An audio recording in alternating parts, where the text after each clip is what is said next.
Tim cook CEO ਨਹੀਂ ਰਹੇ ਜਿਹੜੇ ਉਹ ਐਪਲ ਦੇ, ਮਤਲਬ ਐਪਲ ਦੇ CEO ਦੇ ਤੌਰ ਦੇ ਉੱਤੇ ਉਹ ਅਹੁਦੇ ਤੋਂ ਜਿਹੜਾ ਉਹ ਪਰੇ ਹੋ ਗਏ ਨੇ, ਆਪ ਉਤਰੇ ਨੇ, ਲਾ ਦਿੱਤਾ ਗਿਆ ਹੈ। ਕੀ ਇਹਦਾ ਕਾਰਨ ਹੋ ਸਕਦਾ ਤੇ ਇਹਦਾ ਕੀ ਤੁਹਾਨੂੰ ਲੱਗਦਾ ਵੀ ਆਉਣ ਵਾਲੇ ਦਿਨਾਂ ਦੇ ਵਿੱਚ ਸਿੱਟੇ ਜਿਹੜੇ ਇਸ ਤੇ ਹੋ ਸਕਦੇ? ਕਿਹਾ ਜਾਂਦਾ ਕਿ ਇਹ ਬਹੁਤੇ ਕੋਈ ਡਰਾਮੇਬਾਜ਼ ਜੇ ਨਹੀਂ ਹੈਗੇ ਸੀ, ਸਲੋ ਐਂਡ ਸਟੈਡੀ ਉਹਨਾਂ ਜਿਹੜਾ ਐਪਲ ਨੂੰ ਰਨ ਕੀਤਾ। ਚੇਤਾ ਹੋਇਆ ਕਿ ਸਟੀਵ ਜੌਬਸ ਕਾਫੀ ਮਸ਼ਹੂਰ ਹੋਏ ਸੀ ਐਪਲ ਦੇ ਜਿਹੜੇ ਪਹਿਲੇ CEO ਸੀ, ਉਹਨਾਂ ਨੂੰ ਸ਼ਾਇਦ ਉਹਨੂੰ ਕੈਂਸਰ ਸੀ ਤੇ ਉਹ ਚੜਾਈ ਕਰ ਗਏ ਸੀ। ਤੋਂ ਬਾਅਦ ਟਿਮ ਕੁੱਕ ਨੂੰ CEO ਬਣਾਇਆ ਸੀ। ਇਹ ਦੇਖਿਆ ਜਾਏ ਕਿ ਜਿਹੜੇ ਟਿਮ ਕੁੱਕ ਹੈਗੇ ਆ ਉਹ 2011 ਦੇ ਵਿੱਚ ਜਦੋਂ CEO ਬਣਿਆ ਤੇ Apple multi trillion dollar company ਬਣੀ ਹੈ। ਇਹ ਚੇਂਜਸ ਤਾਂ ਉਹਨਾਂ ਦੇ ਹੁੰਦੇ ਹੀ ਦੇਖੇ ਆ।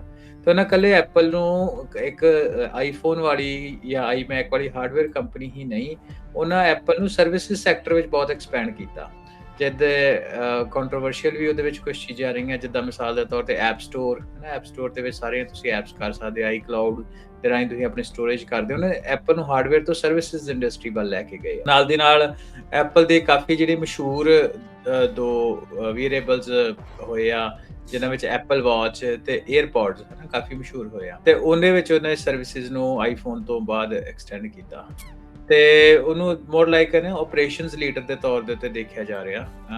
ਪਰ ਇਹਦੇ ਵਿੱਚ ਇੱਕ ਚੀਜ਼ ਉਹਨਾਂ ਦੀ ਡਾਊਨ ਸਾਈਡ ਇਹੀ ਰਹੀ, ਆਪਾਂ ਹਮੇਸ਼ਾ ਹੀ ਦੇਖਿਆ ਕਿ ਉਹਨਾਂ ਨੇ ਜਿਹੜੇ ਮੇਜਰ ਆਈਫੋਨ ਦੇ ਵਿੱਚ ਜਿਹੜੇ ਚੇਂਜਸ ਆ ਨਹੀਂ, ਕਿਉਂਕਿ ਅੱਜ ਤੋਂ 15 ਸਾਲ ਪਹਿਲਾਂ ਜਦੋਂ ਆਈਫੋਨ ਹੁੰਦਾ ਥੋੜੀ ਬਹੁਤੀ ਸ਼ੇਪ ਚੇਂਜ ਕਰਕੇ ਜਾਂ ਉਹਦੇ ਵਿੱਚ ਕੰਟੀਨਿਊਸ ਇੰਪਰੂਵਮੈਂਟ ਕਰਕੇ ਬਸ ਉਹੀ ਆਈਫੋਨ ਆ। ਤੇ ਹੁਣ ਜਿਹੜੇ ਨਵੇਂ CEO ਆ ਸਾਲ ਦੇ ਅਖੀਰ ਦੇ ਵਿੱਚ ਜਾਂ ਲੇਟਰ ਦਿਸ ਈਅਰ ਕਿਹਾ ਜਾ ਰਿਹਾ, ਜੌਨ ਟਰਨਰਸ, ਉਹ ਹੋਣਗੇ। ਸੋ ਦੇਖਦੇ ਆ ਜੀ ਆਉਣ ਵਾਲੇ ਦਿਨ ਵਿੱਚ ਐਪਲ ਕਿਸ ਪਾਸੇ ਨੂੰ ਜਾਂਦੀ ਹੈ, ਪਰ ਅੱਜ at this point in time highly profitable company ਆ ਤੇ doing pretty good। iOS 27 ਨੂੰ ਲੈ ਕੇ ਇੱਕ ਲੀਕ ਸਾਹਮਣੇ ਆ ਰਹੀ ਹੈ। iOS 27 ਜਿਹੜਾ ਹਰਵਿੰਦਰ ਆ ਰਿਹਾ, ਪੁਰਾਣੇ ਆਈਫੋਨ 4 ਆਈਫੋਨ ਮਾਡਲਸ ਦੀ ਸਪੋਰਟ ਜਿਹੜੀ ਉਹ ਖਤਮ ਕਰਨਾ ਜਿਹੜੀ ਉਹ ਜਾ ਰਹੇ ਆ। ਆਈਫੋਨ 11 Pro ਤੇ ਜਿਹੜੇ Pro Max ਤੇ ਆਈਫੋਨ SE ਸੈਕਿੰਡ ਜਨਰੇਸ਼ਨ, ਇਹ ਸਾਰੇ ਜਿਹੜੇ iOS 26 ਤੱਕ ਜਿਹੜੀ ਉਹ ਚੱਲਣਗੇ। ਉਹਨਾਂ ਨੂੰ ਅਗਲੀ ਜਿਹੜੀ ਆ ਉਹ ਨਹੀਂ ਮਿਲੂਗੀ। ਕਾਲਜ ਗ੍ਰੈਜੂਏਸ਼ਨਸ ਨੂੰ ਲੈ ਕੇ ਜਿਹੜੀ ਇਹ ਚਰਚਾ ਆ, ਕਿਉਂਕਿ ਇਹ ਹੁਣ ਸਵਾਲ ਤਾਂ ਬਹੁਤ ਆ ਵੀ ਕੀ ਪੜ੍ਹਾਈ ਕਰਨੀ ਚਾਹੀਦੀ ਆ, ਕਿਹੜੇ ਪਾਸੇ ਵੱਲ ਨੂੰ ਜਿਹੜਾ ਉਹ ਜਾਇਆ ਜਾਵੇ। ਤੇ ਜੋ ਇੰਡਸਟਰੀ ਦੇ ਵਿੱਚ ਇਸ ਟਾਈਮ ਆਪਾਂ ਨੂੰ ਦੇਖਣ ਨੂੰ ਮਿਲ ਰਿਹਾ ਆ, ਕਿਤੇ ਕਿਤੇ ਇਹ ਲੱਗ ਰਿਹਾ ਜਿਹੜੇ ਨਵੇਂ ਕਾਲਜ ਗ੍ਰੈਜੂਏਟਸ ਆ ਉਹਨਾਂ ਨੂੰ ਖਾਸਾ ਜਿਹੜਾ ਉਹ ਡਰ ਵੀ ਸਤਾ ਰਿਹਾ ਵੀ ਯਾਰ ਹੁਣ ਤਾਂ ਅਸੀਂ ਜਿਹੜੀਆਂ ਡਿਗਰੀਆਂ ਕਰਨੀਆਂ ਸੀਗੀਆਂ ਸ਼ੁਰੂ ਕਰ ਲਈਆਂ, ਜਿਹੜੀਆਂ ਕਰ ਰਹੇ ਸੀ ਲਾਸਟ ਈਅਰਸ ਚ ਹੋਣਗੀਆਂ, ਜਿਨ੍ਹਾਂ ਨੇ ਸ਼ੁਰੂ ਕੀਤਾ ਉਹਨਾਂ ਲਈ ਬੜਾ ਔਖਾ ਆ। ਮਿਡਲ ਮੈਨੇਜਮੈਂਟ ਆਬਸਲੀਟ ਹੋਣ ਦਾ ਜਿਹੜਾ ਖਤਰਾ ਹੈ ਉਹ ਇਸ ਟਾਈਮ ਬਣਿਆ ਪਿਆ ਹੈਗਾ ਆ। ਪਹਿਲੋਂ ਨਿਊ ਕਾਲਜ ਗ੍ਰੈਜੂਏਟਸ ਦੇ ਉੱਤੇ AI ਦੀ ਮਾਰ ਸੀਗੀ, ਹੁਣ ਮਿਡਲ ਮੈਨੇਜਮੈਂਟ ਦੇ ਉੱਤੇ ਵੀ ਵਾਰੋ ਵਾਰੀ ਰਾਜਕਾਰਨ ਸਾਰਿਆਂ ਦੀ ਇਹਦੇ ਵਿੱਚ ਵਾਰੀ ਆਉਣੀ, ਇੰਪੈਕਟ ਤਾਂ ਹੋਣਾ ਹੀ ਆ ਨਾ।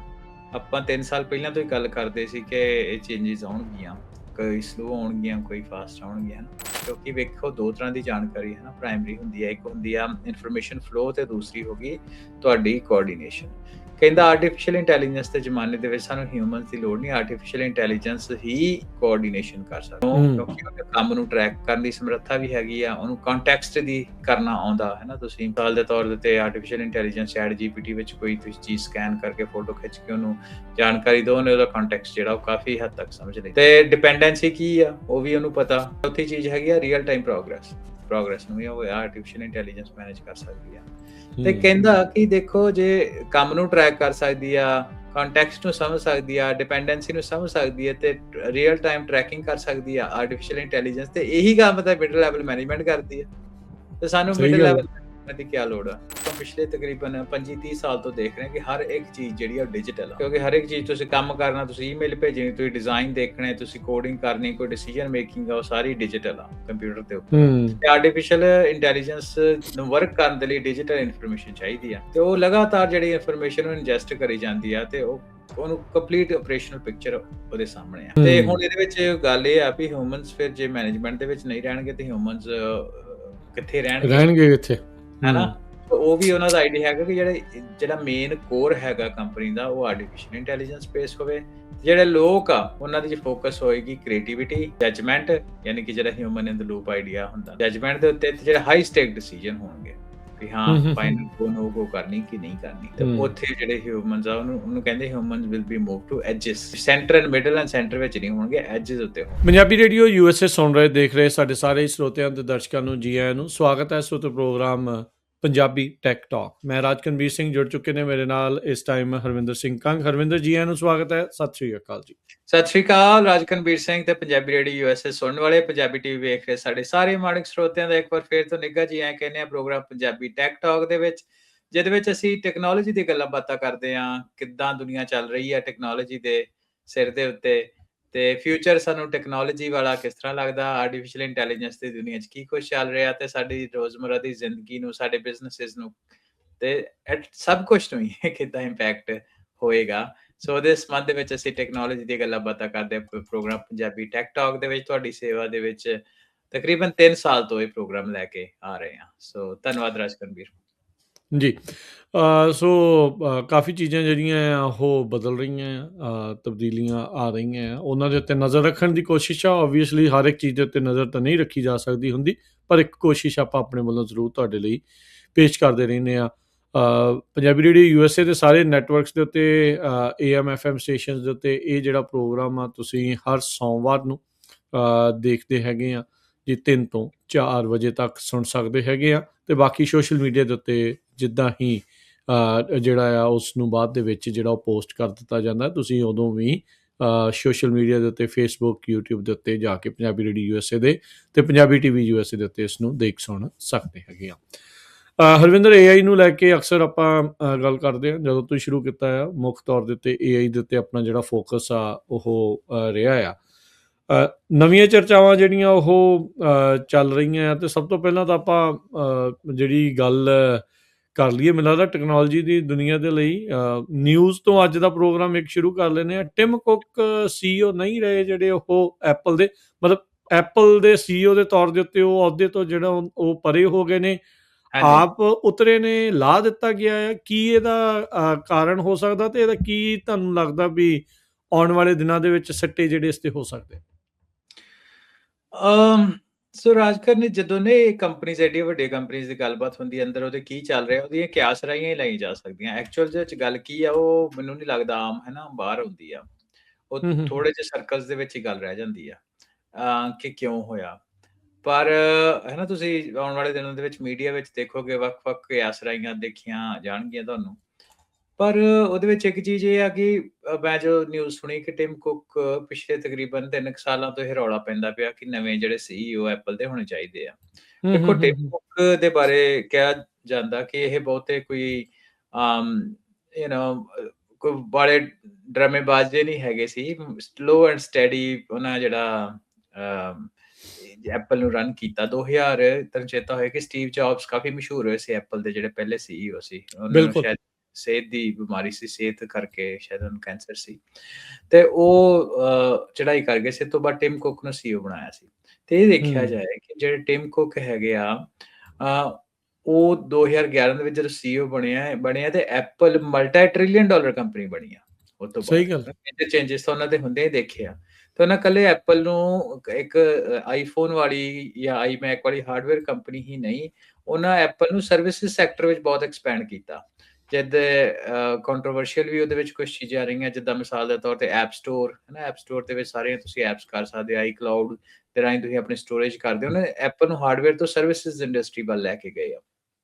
ਨਾਲ ਦੀ ਨਾਲ ਐਪਲ ਦੇ ਕਾਫੀ ਜਿਹੜੇ ਮਸ਼ਹੂਰ 2 ਵੀਅਰੇਬਲਸ ਹੋਏ ਆ, ਜਿਨ੍ਹਾਂ ਵਿੱਚ ਐਪਲ ਵਾਚ ਤੇ ਏਅਰਪੋਡਸ ਹੈ ਨਾ, ਕਾਫੀ ਮਸ਼ਹੂਰ ਹੋਏ ਆ। ਤੇ ਉਹਦੇ ਵਿੱਚ ਉਹਨੇ ਸਰਵਿਸਿਜ਼ ਨੂੰ ਆਈਫੋਨ ਤੋਂ ਬਾਅਦ ਐਕਸਟੈਂਡ ਕੀਤਾ, ਤੇ ਉਹਨੂੰ ਮੋਰ ਲਾਈਕ ਨਾ ਆਪਰੇਸ਼ਨਸ ਲੀਡਰ ਦੇ ਤੌਰ ਦੇ ਉੱਤੇ ਦੇਖਿਆ ਜਾ ਰਿਹਾ। ਪਰ ਇਹਦੇ ਵਿੱਚ ਇੱਕ ਚੀਜ਼ ਉਹਨਾਂ ਦੀ ਡਾਊਨ ਸਾਈਡ ਇਹੀ ਰਹੀ, ਆਪਾਂ ਹਮੇਸ਼ਾ ਹੀ ਦੇਖਿਆ ਕਿ ਉਹਨਾਂ ਨੇ ਜਿਹੜੇ ਮੇਜਰ ਆਈਫੋਨ ਦੇ ਵਿੱਚ ਜਿਹੜੇ ਚੇਂਜਸ ਆ ਨਹੀਂ, ਕਿਉਂਕਿ ਅੱਜ ਤੋਂ 15 ਸਾਲ ਪਹਿਲਾਂ ਜਦੋਂ ਦਾ ਆਈਫੋਨ ਆਉਂਦਾ ਥੋੜੀ ਬਹੁਤੀ ਸ਼ੇਪ ਚੇਂਜ ਕਰਕੇ ਜਾਂ ਉਹਦੇ ਵਿੱਚ ਕੰਟੀਨਿਊਸ ਇੰਪਰੂਵਮੈਂਟ ਕਰਕੇ ਬਸ ਉਹੀ ਆਈਫੋਨ ਅੱਜ ਦੇ ਦਿਨ। ਸੋ ਉਹਨਾਂ ਨੂੰ ਕੋਈ ਵਿਜ਼ਨਰੀ ਪ੍ਰੋਡਕਟ ਵਿਜ਼ਨਰੀ ਦੇ ਤੌਰ ਦੇ ਉੱਤੇ ਨਹੀਂ ਦੇਖਿਆ ਗਿਆ, ਪਰ ਇਹ ਦੇਖਿਆ ਗਿਆ ਕਿ ਉਹਨੇ ਆਪਣੇ ਆਪ ਨੂੰ ਡਿਵਰਸੀਫਾਈ ਕੀਤਾ ਤੇ ਕੰਪਨੀ ਨੂੰ ਸਕੇਲ ਕੀਤਾ ਵੱਖ-ਵੱਖ ਜਗ੍ਹਾ ਦੇ ਉੱਤੇ। ਉਹਨਾਂ ਕੰਪਰੋਮਾਈਜ਼ ਵੀ ਕੀਤੇ। ਸਾਨੂੰ ਪਤਾ ਕਿ ਐਪਲ ਦੇ ਵਿੱਚ WhatsApp ਵਗੈਰਾ ਜਾਂ ਫੇਸਬੁੱਕ ਮੈਸੇਂਜਰ ਵਗੈਰਾ ਹੈ ਨਾ, ਚਾਈਨਾ 'ਚ ਨਹੀਂ ਚੱਲਦੇ, ਤੇ ਇਹਨੇ ਚਾਈਨਾ ਦੇ ਨਾਲ ਡੀਲ ਬਣਾਈ ਸੀ ਜਿਹਦੇ ਵਿੱਚ ਜਿਹੜੇ ਆਈ ਮੈਸੇਜ ਆ US ਦੀ ਕੰਪਨੀ, ਉਹ ਅੱਜ ਵੀ ਚਾਈਨਾ ਦੇ ਵਿੱਚ ਚੱਲਦੇ ਆ। ਸੋ ਇੱਦਾਂ ਦੀ ਕੁਛ ਚੀਜ਼ਾਂ। ਤੇ ਹੁਣ ਜਿਹੜੇ ਨਵੇਂ CEO ਆ ਸਾਲ ਦੇ ਅਖੀਰ ਦੇ ਵਿੱਚ ਜਾਂ ਲੇਟਰ ਦਿਸ ਈਅਰ ਕਿਹਾ ਜਾ ਰਿਹਾ, ਜੌਨ ਟਰਨਸ ਉਹ ਹੋਣਗੇ। ਜੌਨ ਟਰਨਰਸ ਵੀ ਐਪਲ ਦੇ ਇਨਸਾਈਡਰ 2001 ਤੋਂ ਕੰਪਨੀ ਦੇ ਵਿੱਚ ਕੰਮ ਕਰ ਰਹੇ ਆ, ਤਕਰੀਬਨ 25 ਸਾਲ ਹੋ ਗਏ ਉਹਨਾਂ ਨੂੰ ਕੰਮ ਕਰਦਿਆਂ, ਤੇ ਹਾਰਡਵੇਅਰ ਇੰਜੀਨੀਅਰਿੰਗ ਟੀਮ ਜਿਹਦੇ ਵਿੱਚ ਆਈਫੋਨ, ਮੈਕ ਵਗੈਰਾ ਹੈਗੇ ਆ, ਉਹਨੂੰ ਲੀਡ ਕਰਦੇ ਆ। ਤੇ ਉਹ ਜਿਹੜੇ ਉਹ ਨਵੇਂ ਸੀਈਓ ਹੋਣਗੇ। ਤੇ ਪਰ ਜਿਹੜਾ ਟਿਮ ਕੁੱਕ ਆ, ਜਿਹੜਾ ਤੁਸੀਂ ਸਵਾਲ ਪੁੱਛਿਆ, ਉਹ ਸੀਈਓ ਤੋਂ ਸਟੈਪ ਡਾਊਨ ਤਾਂ ਕਰ ਰਹਿਣਗੇ, ਪਰ ਐਗਜ਼ੈਕਟਿਵ ਚੇਅਰਮੈਨ ਜਿਹੜੇ ਆ ਉਹ ਬਣੇ ਰਹਿਣਗੇ ਐਪਲ ਦੇ। ਸੋ ਇੱਕ ਲੀਡਰਸ਼ਿਪ ਟ੍ਰਾਂਜੀਸ਼ਨ ਜਿਹੜੀ ਆ ਉਹ ਐਪਲ ਦੀ ਤੁਸੀਂ ਦੇਖ ਸਕਦੇ ਹੋ। ਪਰ ਇਹਦੇ ਵਿੱਚ ਰਾਜਕਾਰਨ ਮੈਨੂੰ ਲੱਗਦਾ ਨਹੀਂ, ਕਿਉਂਕਿ ਉਹਨਾਂ ਦੀ ਹਾਰਡਵੇਅਰ ਬੈਕਗਰਾਉਂਡ ਹੈਗੀ ਆ, ਕਿ ਬਹੁਤ ਜ਼ਿਆਦਾ ਕੁਛ ਕੋਈ ਰੀਜ਼ਨ ਹੋਊਗਾ। ਦੇਖਣ ਨੂੰ ਪ੍ਰੀਟੀ ਸਟ੍ਰੇਟ ਫਾਰਵਰਡ ਹੀ ਲੱਗਦਾ। ਐਟਲੀਸਟ 12-15 ਸਾਲ ਇੱਕ ਸੀਈਓ ਰਹੇ, ਗੁੱਡ ਗਰੋਥ ਹੋਈ ਆ ਵਿਦਿਨ ਕੰਪਨੀ 'ਚ। ਉਹਨਾਂ ਇੱਕ ਜੌਨ ਟਰਨਰਸ ਨਵਾਂ ਬੰਦਾ ਲਿਆ ਤੇ ਉਹਨੂੰ ਉਹਦਾ ਸਕਸੈਸਰ ਬਣਾ ਦਿੱਤਾ। ਸੋ ਦੇਖਦੇ ਹਾਂ ਜੀ ਆਉਣ ਵਾਲੇ ਦਿਨ ਵਿੱਚ ਐਪਲ ਕਿਸ ਪਾਸੇ ਨੂੰ ਜਾਂਦੀ ਹੈ, ਪਰ ਅੱਜ at this point in time highly profitable company ਆ, ਤੇ ਇਟਸ ਡੂਇੰਗ ਪ੍ਰੀਟੀ ਗੁੱਡ। ਤੇ $4 ਟ੍ਰਿਲੀਅਨ ਦਾ ਇਹਨਾਂ ਦੀ ਹੈ ਮਾਰਕੀਟ ਕੈਪ ਦੱਸਦੇ ਆ। ਆ। ਇਹਦੇ ਟਿਮ ਕੁੱਕ ਦੇ ਕਾਰਜਕਾਲ ਦੇ ਵਿੱਚ 24 ਗੁਣਾ ਜਿਹੜਾ ਮਾਰਕੀਟ ਕੈਪ ਇਨਕਰੀਜ਼ ਹੋਇਆ ਐਪਲ ਦਾ, 24 ਟਾਈਮਸ। ਲਾਈਕ ਹਿਸਾਬ ਲਾ ਲਓ, ਜੇ 15 ਸਾਲ ਰਹੇ ਤਾਂ ਡੇਢਾ ਹਰ ਸਾਲ ਕਰਦੇ ਰਹੇ। ਜੇ ਆਪਾਂ ਉਸ ਹਿਸਾਬ ਦੇ ਨਾਲ ਜਿਹੜਾ ਉਹ ਲਾਈਏ ਤਾਂ 65 ਸਾਲ ਕਿਉਂਕਿ ਜੇ ਵੀ ਤੁਹਾਨੂੰ ਚੇਤਾ ਹੋਊਗਾ ਕਿ 2011 ਤੱਕ ਅਜੇ ਬਾਕੀ ਫੋਨ ਅੱਜ ਵੀ ਅਵੇਲੇਬਲ ਹੁੰਦੇ ਸੀ, ਤੇ ਅੱਜ ਦੇ ਟਾਈਮ ਦੇ ਵਿੱਚ ਤੁਸੀਂ ਦੇਖਿਆ ਜਾਏ ਕਿ ਮਾਰਕੀਟ ਸ਼ੇਅਰ, ਜੇ ਮੈਂ ਗਲਤ ਨਾ ਹੋਵਾਂ, ਤਕਰੀਬਨ 70%, 65-70% ਲੋਕਾਂ ਦੇ ਕੋਲ ਐਪਲ ਹੀ ਆ। ਤੇ ਉਸ ਤੋਂ ਬਾਅਦ ਕਿੰਨੇ ਜਿਹੜੇ ਹੋਰ ਕੰਪਨੀਜ਼ ਆ, ਨੋਕੀਆ ਗਈ, ਮੋਟਰੋਲਾ ਹੋਈ, ਹਨਾ, ਜਿਨ੍ਹਾਂ ਦੇ ਅੱਜ ਕੱਲ੍ਹ ਆਪਾਂ ਨਾਮ ਹੀ ਬਹੁਤ ਘੱਟ ਸੁਣਦੇ ਆ। ਬਲੈਕਬੈਰੀ ਹੋਈ, ਹੈ ਨਾ। ਏਸ਼ੀਅਨ ਮਾਰਕੀਟ ਦੇ ਵਿੱਚ ਹੁਆਵੇ ਨੇ ਥੋੜਾ ਜਿਹਾ ਜ਼ੋਰ ਫੜਿਆ, ਪਰ ਫਿਰ ਵੀ ਜਿਹੜਾ ਐਪਲ ਆ ਉਹ ਨੰਬਰ 1। ਪਰ ਫਿਰ ਵੀ ਲੋਕ ਆਈਫੋਨ ਲੈਣਾ ਕਾਫੀ, ਚਲੋ ਜਿਹੜੇ ਤਾਂ ਜਾਂ ਤਾਂ ਉਹਨੂੰ ਲਵ ਕਰਦੇ ਆ ਜਾਂ ਉਹਨੂੰ ਹੇਟ ਕਰਦੇ ਆ, ਦੇयर इज नो ਇਨ ਬਿਟਵੀਨ।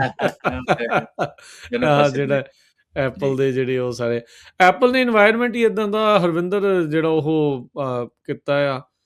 ਤੁਸੀਂ ਮੈਕ ਨਾਲ ਕਨੈਕਟ ਕਰਨਾ ਆ ਤਾਂ ਵੀ ਸੌਖਾ ਆ, ਉਸ ਹਿਸਾਬ ਦੇ ਨਾਲ ਇਟਸ ਲਿਟਲ ਈਜ਼ੀਅਰ ਜਾਂ ਯੂਜ਼ਰ ਫਰੈਂਡਲੀ, ਇਸ ਹਿਸਾਬ ਦੇ ਨਾਲ ਉਹਨਾਂ ਨੇ ਕੀਤਾ ਹੋਇਆ ਹੈਗਾ। ਸੋ ਇਹ ਸੋ 8ਵੇਂ ਸੀਈਓ ਹੋਣਗੇ ਹੁਣ ਨਵੇਂ, ਜਿਹੜੇ ਆਥਰ ਸੌਰੀ ਜਿਹੜੇ ਜੌਨ ਟਰਨਰਸ ਜਿਹੜੇ ਆ ਉਹ 8ਵੇਂ ਸੀਈਓ ਬਣ ਜਾ ਰਹੇ ਆ। ਸੋ ਦੇਖੋ ਕਿਵੇਂ ਇਸ ਦੇ ਨਾਲ ਰਹਿੰਦਾ ਆ। ਇਹਨਾਂ ਨੇ ਦੇਖੋ ਵੈਸੇ ਐਲਾਨ ਉਦੋਂ ਕੀਤਾ ਹੈ ਵੀ ਜਦੋਂ ਹੁਣ ਪਤਾ ਵੀ ਬੰਦ ਹੋ ਚੁੱਕੀ ਆ ਹਾਲ ਦੀ ਘੜੀ ਸਟਾਕ ਮਾਰਕੀਟ, ਵੀ ਉਹਦਾ ਅਸਰ ਕਿੱਦਾਂ ਦਾ ਐਡਵਰਸਲੀ ਪੈਂਦਾ ਹੈ ਜਾਂ ਪੋਜ਼ੀਟਿਵ ਪੈਂਦਾ, ਉਹ ਤਾਂ ਆਉਣ ਵਾਲਾ ਸਮਾਂ ਜਿਹੜਾ ਉਹ ਦੱਸੇਗਾ। ਕਹਿੰਦੇ ਵੀ ਕੰਪਨਸੇਸ਼ਨ ਪਿਛਲੇ ਸਾਲ ਇਹਨਾਂ ਦੀ ਤਕਰੀਬਨ $75 ਮਿਲੀਅਨ ਸੀਗੀ। 3 ਮਿਲੀਅਨ ਉਹਦਾ ਬੇਸ ਸੈਲਰੀ ਹੁੰਦੀ ਆ, ਬਾਕੀ ਉੱਤੇ ਤੁਸੀਂ ਜਸਟ ਇਮੈਜਿਨ ਵੀ ਉਹ ਕਿੱਦਾਂ ਹੈ। ਸੋ ਕੁੱਲ ਨੈਟਵਰਥ ਇਹਨਾਂ ਦਾ ਕਾਰਜਕਾਲ ਦੇ ਦੌਰਾਨ ਹੁਣ ਵੱਧ ਕੇ $3 ਬਿਲੀਅਨ ਦੇ ਉੱਤੇ ਜਿਹੜਾ ਉਹ ਪਹੁੰਚ ਚੁੱਕਾ ਹੈ। ਖੁਦ ਆਪ ਵੀ ਇੱਕ ਬਿਲੀਅਨੇਅਰ ਹੈਗੇ ਨੇ, ਟ੍ਰਿਲੀਅਨੇਅਰ ਕੰਪਨੀ ਦੇ ਸੀਈਓ, ਤੇ ਹੁਣ ਰਿਟਾਇਰ ਹੋ ਗਏ ਜਾਂ ਲੱਥ ਗਏ ਆ, ਤੇ ਪੂਰਾ ਇਹ ਗਰਮੀਆਂ ਜਿਹੜੀਆਂ ਕਹਿੰਦੇ ਵੀ ਇਸ ਦੇ ਵਿੱਚ ਕੱਟਣਗੇ। ਤੇ ਹੁਣ ਅੱਛਾ ਹਰਵਿੰਦਰ, ਇਹਦੇ ਵਿੱਚ ਜਿਹੜਾ AI ਦੇ ਨਾਲ ਐਪਲ ਚੰਗੀ ਤਰ੍ਹਾਂ ਨਹੀਂ ਕੰਮ ਕਰ ਸਕਿਆ, ਇਹਨਾਂ ਦੀ ਇਹ ਵੀ ਇੱਕ ਕਾਰਨ ਜਿਹੜੇ ਉਹ ਰਹਿ ਸਕਦੇ ਆ ਵੀ, ਕਿਉਂਕਿ ਹੁਣ ਇਹਨਾਂ ਨੂੰ ਐਜ਼ ਏ ਕੰਪਨੀ ਇਹਨਾਂ ਨੂੰ ਉਸ ਪਾਸੇ ਵੱਲ ਨੂੰ ਵੀ ਟ੍ਰਾਂਜ਼ਿਟ ਕਰਨਾ ਹੀ ਪੈਣਾ, ਔਰ ਅਦਰਵਾਈਜ਼ ਤਾਂ ਫਿਰ ਤਾਂ ਬਹੁਤ ਪਿੱਛੇ ਰਹਿ ਜਾਣਾ।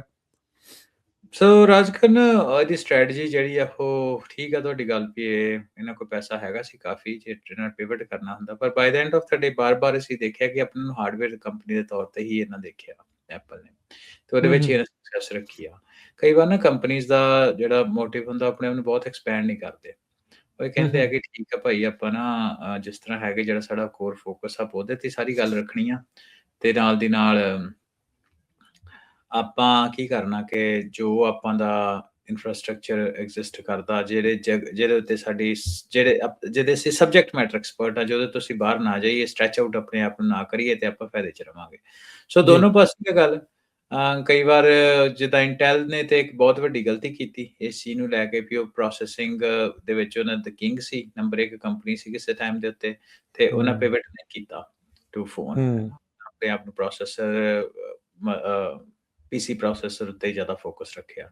ਬਾਏ ਦਾ ਟਾਈਮ ਉਹਨਾਂ ਪਿਵਟ ਕਰਨ ਦੀ ਕੋਸ਼ਿਸ਼ ਕੀਤੀ, ਉਹ ਗੱਲ ਨਹੀਂ ਬਣੀ, ਹਨਾ। ਕਈ ਗੱਲ ਸੋ ਕਈ ਵਾਰ ਉੱਦਾਂ ਹੋ ਜਾਂਦਾ, ਪਰ ਕਈ ਵਾਰ ਜਿਹੜੀ ਕਈ ਕੰਪਨੀਜ਼ ਆ, ਟ੍ਰੈਡੀਸ਼ਨਲ ਕੰਪਨੀਜ਼ ਆ, ਜਿੱਦਾਂ ਤੁਸੀਂ ਸਟੋਰੇਜ ਇੰਡਸਟਰੀ ਦੇ ਵਿੱਚ ਵੇਖ ਲਓ, ਸੀਗੇਟ ਹੋ ਗਿਆ, ਵੈਸਟਰਨ ਡਿਜੀਟਲ ਹੋ ਗਿਆ, ਉਹ ਕਹਿੰਦੇ ਆ ਕਿ ਅਸੀਂ ਹਾਰਡਵੇਅਰ ਕੰਪਨੀ ਆ, ਸਾਡਾ ਜਿਹੜਾ ਕੋਰ ਫੋਕਸ ਆ ਉਹ ਮੈਮਰੀ ਆ, ਤੇ they are doing well as well, good as well. So depend ਕਰਦਾ ਹੁੰਦਾ ਹੈ ਨਾ ਮਾਰਕੀਟ ਕੰਡੀਸ਼ਨ ਅੱਗੇ ਕਿੱਦਾਂ ਦੀ ਜਾ ਰਹੀ ਹੈ। ਇਸ ਲਈ ਤਾਂ ਜਿੱਥੇ ਗਿਆ $75 ਮਿਲੀਅਨ CEO ਨੂੰ ਇਸੇ ਲਈ ਤਾਂ ਮਿਲਦਾ ਕਿ ਉਹ ਏਦਾਂ ਹੀ ਵਿਜ਼ਨਰੀ ਏਦਾਂ ਹੀ ਡੇਟਾ ਡਰਿਵਨ ਬਿਲਕੁਲ ਡਿਸੀਜਨ ਜਿਹੜੇ ਉਹ ਮੇਕ ਕਰ ਸਕਣ। ਤੇ ਹੁਣੇ ਤਾਂ ਕੋਈ ਇਹ ਨਹੀਂ ਕਹਿ ਸਕਦੇ ਵੀ ਸਹੀ ਹੈ ਜਾਂ ਗਲਤ ਆ। ਇਹ ਚੀਜ਼ ਐਪਲ ਦੇ ਉੱਤੇ ਵੀ ਲਾਗੂ ਹੁੰਦੀ ਆ ਕਿ ਜਿਹੜਾ ਉਹਨਾਂ ਦਾ ਬੋਰਡ ਆਫ ਡਾਇਰੈਕਟਰ ਆ ਉਹਨਾਂ ਦੀ ਵਿਜ਼ਨ ਕੀ ਆ, ਉਹ ਕੀ ਸੋਚਦੇ ਵੀ AI ਨੂੰ ਫੋਕਸ AI ਦੇ ਉੱਤੇ ਐਪਲ ਨੂੰ ਫੋਕਸ ਕਰਨਾ ਚਾਹੀਦਾ ਜਾਂ ਨਹੀਂ ਕਰਨਾ ਚਾਹੀਦਾ। ਆਉਣ ਵਾਲੇ ਟਾਈਮ ਦੇ ਵਿੱਚ ਪਤਾ ਲੱਗ ਜਾਊਗਾ। ਪਰ ਇਹ ਆ ਵੀ ਉਹਨਾਂ ਦੇ AI ਨੂੰ ਕੋਸ਼ਿਸ਼ ਤਾਂ ਕੀਤੀ ਹੋਈ ਹੈ ਐਪਲ ਦੇ ਵਿੱਚ ਲੈ ਕੇ ਆਉਣ ਦੀ ਆਪਰੇਟਿੰਗ ਸਿਸਟਮ। ਪਰ ਉਦਾਂ ਉਹਨਾਂ ਦੀ AI ਜੇ ਸਟੈਂਡ ਅਲੋਨ ਦੇ ਤੌਰ ਦੇ ਉੱਤੇ ਤੁਸੀਂ ਲਾਰਜ ਲੈਂਗੁਏਜ ਮਾਡਲ ਕਹਿ ਲਓ ਜਾਂ ਫਾਊਂਡੇਸ਼ਨ ਮਾਡਲ ਕਹਿ ਲਓ, ਉਸ ਹਿਸਾਬ ਦੀ ਜਿਹੜੀ ਚਾਰਜ ਹੋਈ ਆ ਉਹ ਐਪਲ ਨੇ ਨਹੀਂ ਕੀਤੀ। ਜੀ। ਨਹੀਂ ਬਿਲਕੁਲ ਐਪਲ ਇੰਟੈਲੀਜੈਂਸ ਕਹਿੰਦੇ ਸੀਗੇ AI ਨੂੰ, ਇਹ ਆਪਣੀ ਨੂੰ, ਪਰ ਉਹ ਗੱਲ ਬਣੀ ਨਹੀਂ। iOS 27 ਨੂੰ ਲੈ ਕੇ ਇੱਕ ਲੀਕ ਸਾਹਮਣੇ ਆ ਰਹੀ ਹੈ। ਚਲੋ ਹੁਣ ਆਪਾਂ ਐਪਲ ਦੀਆਂ ਗੱਲਾਂ, ਆਲ ਥਿੰਗਸ ਐਪਲ ਦੇ ਵਿੱਚ, ਇਹ ਵੀ ਗੱਲ ਨੂੰ ਨਾਲ ਹੀ ਨਿਬੇੜ ਦਿੰਦੇ ਆ। ਜੀ। iOS 27 ਜਿਹੜਾ ਹਰਵਿੰਦਰ ਆ ਰਿਹਾ, ਪੁਰਾਣੇ ਆਈਫੋਨ 4 ਆਈਫੋਨ ਮਾਡਲਸ ਦੀ ਸਪੋਰਟ ਜਿਹੜੀ ਉਹ ਖਤਮ ਕਰਨ ਹਾਂਜੀ। ਜਿਹੜੀ ਉਹ ਜਾ ਰਹੇ ਆ। ਆਈਫੋਨ 11 11 ਪ੍ਰੋ ਤੇ ਜਿਹੜੇ ਪ੍ਰੋ ਮੈਕਸ ਤੇ ਆਈਫੋਨ SE ਸੈਕਿੰਡ ਜਨਰੇਸ਼ਨ, ਇਹ ਹਾਂਜੀ। ਸਾਰੇ ਜਿਹੜੇ iOS 26 ਤੱਕ ਜਿਹੜੀ ਉਹ ਚੱਲਣਗੇ, ਉਹਨਾਂ ਨੂੰ ਅਗਲੀ ਜਿਹੜੀ ਆ ਉਹ ਨਹੀਂ ਮਿਲੂਗੀ। ਸੋ ਕੱਲ ਕਿਸੇ ਨੇ ਵੀਬੋ ਦੇ ਉੱਤੇ ਜਿਹੜਾ ਇਹ ਲੀਕ ਕੀਤਾ ਸੀਗਾ ਵੀ iOS 27 ਇੱਕ ਤਾਂ ਇਹ ਆ ਵੀ ਚਲੋ ਆ ਹੀ ਰਿਹਾ ਸੀ, ਇਹਨਾਂ ਨੇ ਅਨਵੀਲ ਤਾਂ ਕੀਤਾ ਸੀਗਾ ਇਹਨਾਂ ਦੀ WWDC ਇਵੈਂਟ ਦੇ ਵਿੱਚ, ਤੇ ਉਹਦੇ ਵਿੱਚ 4 ਜਿਹੜੇ ਆਈਫੋਨਸ ਆ ਉਹਨਾਂ ਦੀ ਜਿਹੜੀ ਕਹਿ ਲਓ ਵੀ ਸਰਵਿਸ ਆ ਉਹ ਬੰਦ ਹੋਣ ਜਾ ਰਹੀ ਆ। ਇਹ ਮਾਡਲ ਜਿਹੜੇ ਉਹਨਾਂ ਨੇ ਛੱਡ ਦਿੱਤੇ ਆ। ਜੀ। ਜੀ। ਸੋ ਇਹ ਤਾਂ ਕਰਨਾ ਹੀ ਹੁੰਦਾ, ਉਹ ਚਾਹੁੰਦੇ ਆ ਵੀ ਤੁਸੀਂ ਆਪਣੇ ਹਾਰਡਵੇਅਰ ਰਿਫਰੈਸ਼ ਕਰੋ ਭਾਵੇਂ ਹੁਣ ਇਹ ਤਾਂ ਗੱਲ ਕਰਕੇ ਵੀ ਹਾਰਡਵੇਅਰ ਕੰਪਨੀ ਤਾਂ ਹੀ ਵਿਕੂਗੀ ਜੇ ਪੁਰਾਣੇ ਆਬਸੋਲੀਟ ਹੋਣਗੇ ਤਾਂ ਨਾ ਹੀ ਨਵਾਂ ਕੋਈ ਖਰੀਦ। ਤੇ ਕਈ ਲੋਕੀ ਹੱਸਦੇ ਵੀ ਹੁੰਦੇ ਆ ਕਿ ਯਾਰ ਜਦੋਂ ਨਵਾਂ ਆਪਰੇਟਿੰਗ ਸਿਸਟਮ ਹੁੰਦਾ, ਪਤਾ ਨਹੀਂ ਇੱਕ ਜਨਰੇਸ਼ਨ ਪੁਰਾਣਾ ਚੱਲਦਾ ਨਾ, ਫੋਨ 'ਚ ਪ੍ਰੋਬਲਮ ਆਉਣ ਲੱਗ ਪੈਂਦੀ ਆ, ਸਲੋ ਬੜਾ ਹੋਣ ਲੱਗ ਪੈਂਦਾ। ਐਂਡ ਇਟਸ ਟਰੂ, ਐਂਡ ਇਹਨਾਂ ਨੇ ਮਿਲੀਅਨਸ ਆਫ ਡਾਲਰ ਉਹਦੇ ਜੁਰਮਾਨੇ ਦਿੱਤੇ ਹੋਏ ਆ, ਇਹਦੇ ਵਿੱਚ ਕੋਈ ਦੋ ਰਾਵਾਂ ਨਹੀਂ।